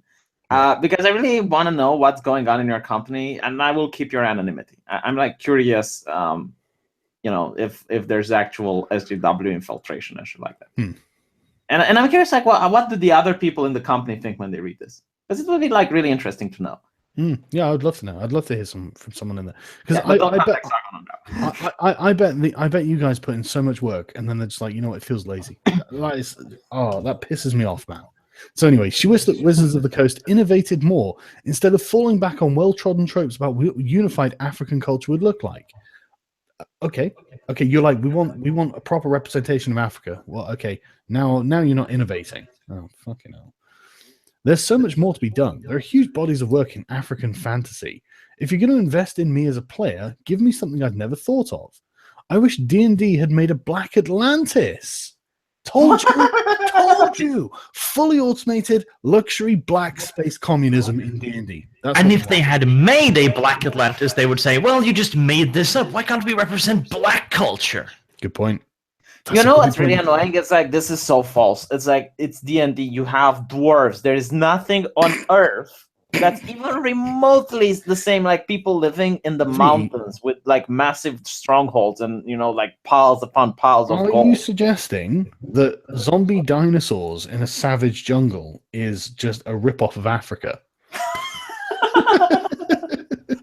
But it pisses me off so much, and I think it's meant to piss you off, because what you need to do now is go into Kotaku and call the writer a faggot, and then it's like, oh, look at the toxic city and the gaming culture. Oh, this is why we need more feminism. Someone in the chat is just like Black Lantis in exclamation marks. Black Lantis. That's what they wanted. Black Lantis. That's true. That's exactly what they wanted. You know, it's the same with it's the same with Marvel when they made like the gatekeeper of Thor. You know, like the one that unites Valhalla to Earth, and they made him black. Oh, okay. So I'd be thrilled to crack open 2017's official adventure and learn of the bleeding edge technologist culture that architects magical machinery who are black, or an ethnography of the cloud-dwelling black merchant princes who deliver their wares via airships. I was totally right. They want black people. You know, like this idea of airships and fantasy is what Warcraft is doing right now. Like that would actually be lazy writing, and I fucking hate it. It's like, look, fantasy is fantasy. Can we lay off the airships and the spaceships and shit? Yeah, me too. I hate it. They want black cyberpunk in D&D. Oh my god, do they? Well, clearly. I mean, like architects magical machinery, who are black, by the way. They have to be black, obviously. I mean, there is this idea of interdimensional like spaceships that go from planet to planet, and it's all fantasy. But I hate it. It's like that's not why I play D&D. You know, I just want to have a group of adventurers go into a mine. Yeah, someone in the chat's like they want a black technocracy, but they don't want tradesmen to build it. You shouldn't have to be tradesmen, but who is building this if not tradesmen? Yeah, like here's the thing: black merchant princes, the Kangs, are also in workshops getting elbow greased up and stuff, while also being Kangs. Fuck off! No, they need to understand that in order for communists, they need to have a culture that they can parasite. Communists never build; communists always parasite. Yeah. So maybe in Dungeons and Dragons 6th edition, they can all become part of the socialist black utopia. I tell you, if I were D&D, if I were Wizards, I would literally just make a black setting. Just everything in it is black. I would literally just copy the normal D&D setting, medieval Europe, all that sort of stuff, Aztecs, blah blah blah, and just make every single culture black. Can you imagine the amount of problematics that they would find with your culture? Yeah, no, but that's exactly. It would be basically a trap. I'd be like, okay, show me what's wrong. You've got black medieval knights, you've got black cloud princes who deliver their wares via airships, you've got black tribesmen, you've got black this, you've got black Africa, you're literally everything's black. Tell me what's wrong with it. they would find the wrong thing. No, but I would literally be staring the face. Go on. Tell me that this isn't black enough. Tell me it's not traditional enough. They would be that it's pandering. Yeah, they probably would. It's pandering to black. It's like it's lazy. That's what they would say. You're lazy for not having like different races and shit like that. And this is just like a way of cop-out trying to get away from your racist implicit biases. Yeah. But so every black D&D player I spoke with said they had some suggestions for Wizards of the Coast, and they knew lots of others who'd love to share their ideas too. Let me guess: no class balance, no racial balances, no nothing of the sort. And I love this update too. An earlier version of this piece quoted a source saying there are 3 languages in Africa that are click-based, when in fact there are 3 language groups in Africa that are click-based. So yeah, that's what I thought. Like, there are loads of click-based African languages. I thought it's weird when I heard it, but I went like, oh well, maybe it is. You know? Well, yeah, I didn't know any different. I knew, I didn't think it was every African language. So who knows? But no, there are loads of African languages that are click-based. So that person's earlier criticism is horseshit. Oh, there's too much clicking. There's not very many clicking, really. You know that there is. Yeah, there were just 3 languages clicking. No one would notice. But it's not only that. Like when we discover new people, because we do, still there are human villages that we haven't discovered yet. And when you discover a new tribe in the jungle or shit like that, they use clicky languages. How do you know that? Because they click. We haven't discovered them yet. Oh, you can go on YouTube and you can see like black man sees white man for the first time, and there's like documentaries about it. It's in like Harlem or something. No, but like when they discover, like new ones, like 2 years ago, I think they discovered a new one, and they have clicky languages. Yeah, there were ones in the Amazon, but they're not black; they're South American. They're charcoal. Anyway, so to be honest, I find this pretty surprising.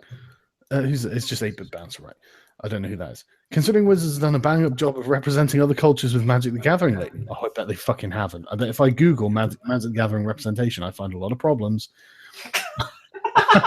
Magic the Gathering is dead. Don't worry about it. Oh my god! Did you see how puritanical the new edition is? All the women are covered up all the way up to the neck, and considering that every single card is like that, I'm starting to think that it's intentional. The thing, I was playing with Jeremy from Magic Gathering headquarters, and I don't really pay a lot of attention to the card arts because I'm more worried about what the cards do. But he pointed out to me that one of the like legendary creatures or characters, or whatever, is like a fat old pirate woman. And it's like, yeah, that's a good point. No, it's like the problem is not the card art. The problem is that the company itself is now infested by the ideologues. That's the problem.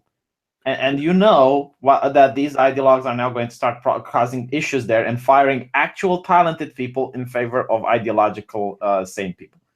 Okay, I'm just going to say we're going to have to do another one of these streams. I'll dig up a bunch of Magic the Gathering SJW stuff because I literally just Googled Magic the Gathering representation and there's loads of this shit. There's problems. There is no... Why it matters that Magic the Gathering now has a transgender character. No, it doesn't. Fuck off. You know, like the last patch is so weird. It's like, what do people like? Dinosaurs and pirates. Yeah, okay, we ship it out. It's like every single Magic the Gathering patch actually had like some sort of interesting theme, but the last one just seems like they're throwing the kitchen sink at people. Here, dinosaurs and pirates. You'll love it. It's like, it makes absolutely no sense in my opinion. See, I like this. As a DM, I think this adventure was made with love. Yeah, it really sounds like it. From their description of criticizing this, it sounds like the guys put a hell of a lot of work in to try and make this progressive. Really does. You know, I hope that they actually learn a lesson. Stop pandering to these people. But the thing is, they never learned the lesson because they always say it's not progressive enough. Yeah, it's because they're the ones not in control of it. Someone else was in control of it. Any chance of the Ark server getting revived? Yes, at some point. I'll do like a live stream weekend of it or something when I've got some time. I just haven't had time to worry about it. Sorry, guys. I'll let people know. I'm about to make it a lot worse for you, Sargon. Are you? I'm about to make you have a lot less time. Read that when you have some time, and make sure there's nothing breakable anywhere nearby. Where's that? In Skype. What it's like for me is right. Yeah, we'll do this stream at some point. we'll do the stream like next week or something, because just the SJWs have taken over my geek culture and I hate it. So yeah, this seems like a damned if you do, damned if you don't kind of situation. Yes, it does, Lexies. I'm happy with the published adventure, blah blah blah. But there was one that was really great. Hang on. Problematic elements seem to be in the city. Yeah, of course they do. Let me just find it. But I'm curious, like, if I want a culture that's very savage and it's with dinosaurs and shit, what color should the people be so that they don't complain? White, obviously. Yeah, but wouldn't it be weird that white people live in the jungle?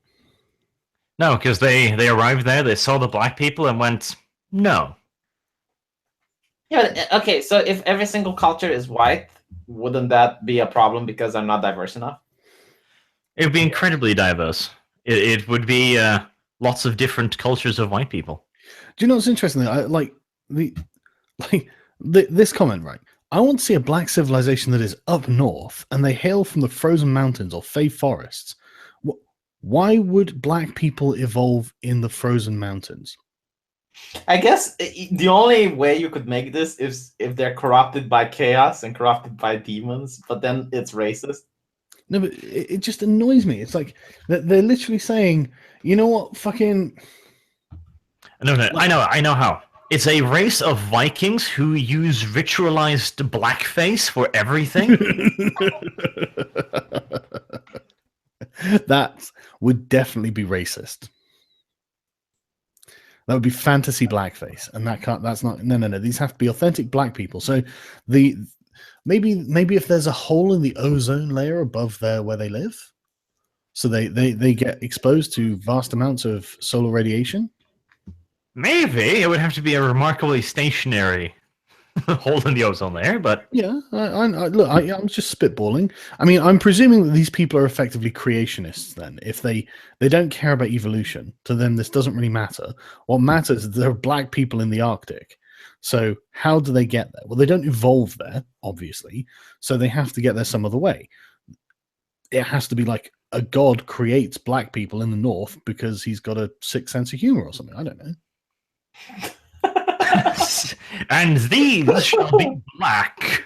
Well, yeah, exactly. It's like, here's what I'm going to do is I'm going to take the people who are adapted to hot climates and the least well adapted to cold climates and put them in a cold climate because I'm a dick. Switch them around, yeah. It'd be like literally just dumping a bunch of white people in the Sahara and being like, yeah, okay, good luck. Thanks, dick. You know? You're like, fucking brilliant. Thanks. I'll evolve here, shall I? Okay, you start with a technology level of 0. You haven't even got a loincloth yet. Go. Well, I'm going to die. You know, fucking why? You know? But anyway, so they survived because of their strong engineering architecture skills. Their magic centers around ice or water. Everything in quotes is invariably attached to white races. So shake it up for once. Yeah, don't worry about the logic behind it. No jungle, no desert, no hot climate that makes everyone wear animal skins, no mercantile specialities, no fire magic, no spears. What are these people even doing? No mercantile speciality. I'd like to point out that the Vikings were primarily trade spearmen. Yeah. And then we figured out, hey, everyone else is pussier than us. We can just take shit. Basically, and then we arrived in 2017 and you're getting cucked by Muslims. Sweden. We've closed our borders, we're going to build a wall, and we're going to make That's not true. In Oslo in 2015, all of the rapes committed were done by Muslims. Oh, not just a year, that was several years, but hey, details. But at least you're very progressive. So. And we're talking about rapes in the street as well, which is very savage even in Europe standards. In Eastern Europe standards, like people don't rape each other on the street. It's D&D, for goodness sake. You can literally invent anything. It's like, dude, if you want a homebrew campaign that does this, go and make it. Just go and hate this argument too. It's about control. It's like it's a fantasy, so we can just change whatever. No, it has to be internally consistent with the fantasy setting. You can't just invent shit. Yep. So does your son not have UV rays? Is there no such thing? You know, why do people not tan? You know, what is how do people become black in the first place? That's what I want to know, you know?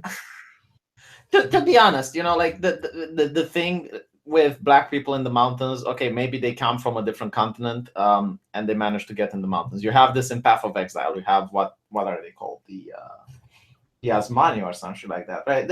Anyway, they come from a different continent and they conquered everything, so they settled in the mountains. That's fine. You know, it's fine. But at the same time, if you do that, they will still bitch and complain. As a black man who's played D&D for nearly 40 years and who is a historian in real life, so stereotypes grate on me extra hard, I can only say I have switched to my own setting for many of the reasons mentioned above. Good. I hope you're happy. Got to dip out, but we've got to start an email campaign to flood the Grand Wizards of the Coast, not to change their approach. Social justice can fuck off. Unfortunately, dude, their approach is now social justice.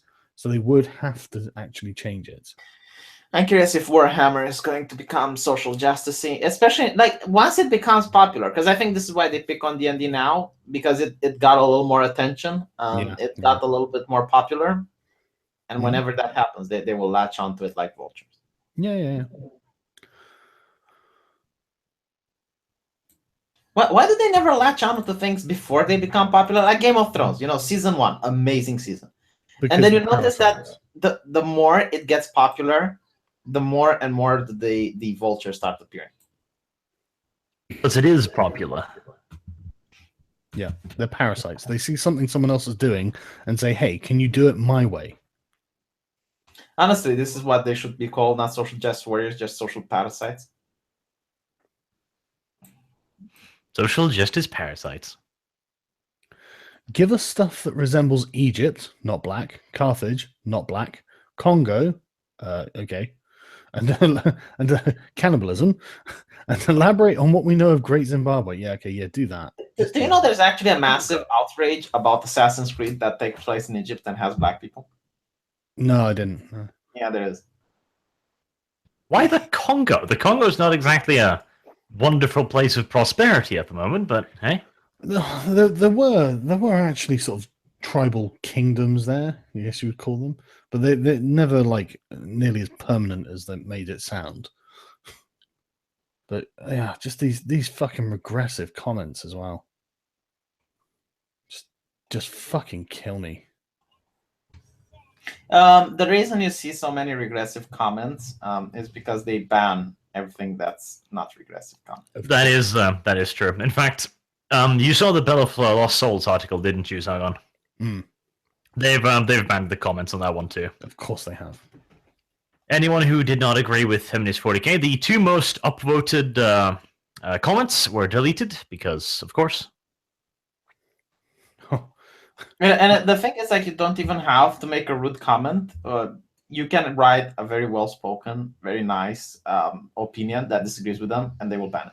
Yeah, but they don't care about whether or not you're being rude. They're caring about whether or not you're disproving their bullshit. So here's someone disproving their bullshit. As a nerd, I feel compelled to point out that Chult is not the only part of Faerun, the setting of Forgotten Realms, that is primarily filled with black people. There's also the Shah. It's a vast grassland area that is essentially the Africa of the Forgotten Realms. I fucking love that creature, whatever it is. Yeah, it doesn't look amazing, right? I was about to get to that. There's an entire race called the Wemmick, a sort of group of lion centaurs that are based on tribal Africans. That looks awesome. Dude, fuck me, that kill the shit out of you. I would like to play that. Fuck. Yeah, dude. Seriously, you could be your own cavalry, and you could have someone on your back with a bow or something.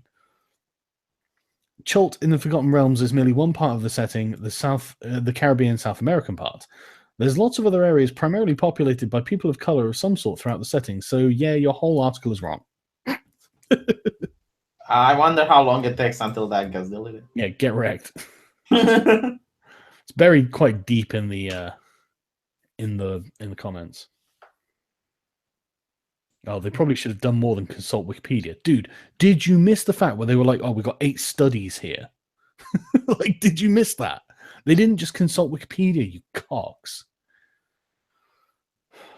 I wish they did my Black Alliance. Yeah, I'm curious, like, what study did the person writing this article on Kotaku did? Yeah. Okay, so I like the fact that we've got feminids as a hashtag for the feminist invasion of 40k. We should use Black Atlantis for the D&D one. Black Atlantis. I'll put that in the title of this thing. I love Black Atlantis is awesome. I'm putting that hashtag in. But right, so I mean I guess we've kind of come to the end of this absolute ass. Just and again, it's your fucking campaign. Just make whatever you want. Don't play the fucking regular one. Yeah, but it's about control. It's about getting white people fired from Wizards of the Coast. Damn right it is. It's absolutely. It's not even about getting fired. It's just getting them to do what they want. It's about and it's not like getting white people fired. My bad. It's just getting people who disagree with them fired. Yeah, I tell you, I'm looking forward to see what the hashtag we find for the Magic the Gathering one is. I don't even know what it's going to be yet, but like, I'm loving these hashtags: Feminids, Black Atlantis. This is amusing me. Anyway, thanks for joining me, guys. And how any final thoughts on this? I think people who like Dungeons and Dragons need to go on these forums and speak out and show that they're a minority. I know it's hard. I know it's something difficult, but it needs to be done. I think this is just the same old bullshit. The feminists have fucking doctrinized this to the point where it's the exact same arguments, it's the exact same way of presenting things. There's no nuance, there's nothing here. It's just whine, whine, whine. It'll never be good enough. It is the, as you said at Archie Nerd videos as well, it is the manual, the guidebook of feminism co-opting a culture. And the thing is, when it starts off, it doesn't seem like it's dangerous. It doesn't seem like it's a problem. But trust me, if you let this go on, it does become a problem. It literally becomes like this, where they've completely cucked and they've done everything they can. They've spent the time like trying to create a whole fucking culture that will satisfy these people, and it's not good enough. But what I think people really need to understand is that the real problem isn't necessarily in the changes, because it's Dungeons and Dragons. You can make your own campaign, right? Sure. The problem is that it's going to fire people who have been working there for years. Mm-hmm. In favor of getting new people who are talentless, but they have the right ideology. So if you care about Dungeons and Dragons at all, you basically need to care about the people who made your game. And trust me when I say this, they will be fired if this keeps going on. And the reason I'm saying this is because I'm looking at other companies and what happened in other places. And I tell you what, right? Don't let them tell you that this is a shit setting. This looks fucking cool. This looks really awesome. I would totally be down to playing this. You know, like, do you want to do dinosaur races? Yes. You know, do you want to? I mean, just set it before the fucking drama's over, because the drama's the fun bit. But yeah, anyway, thanks guys, and I'll speak to you all later.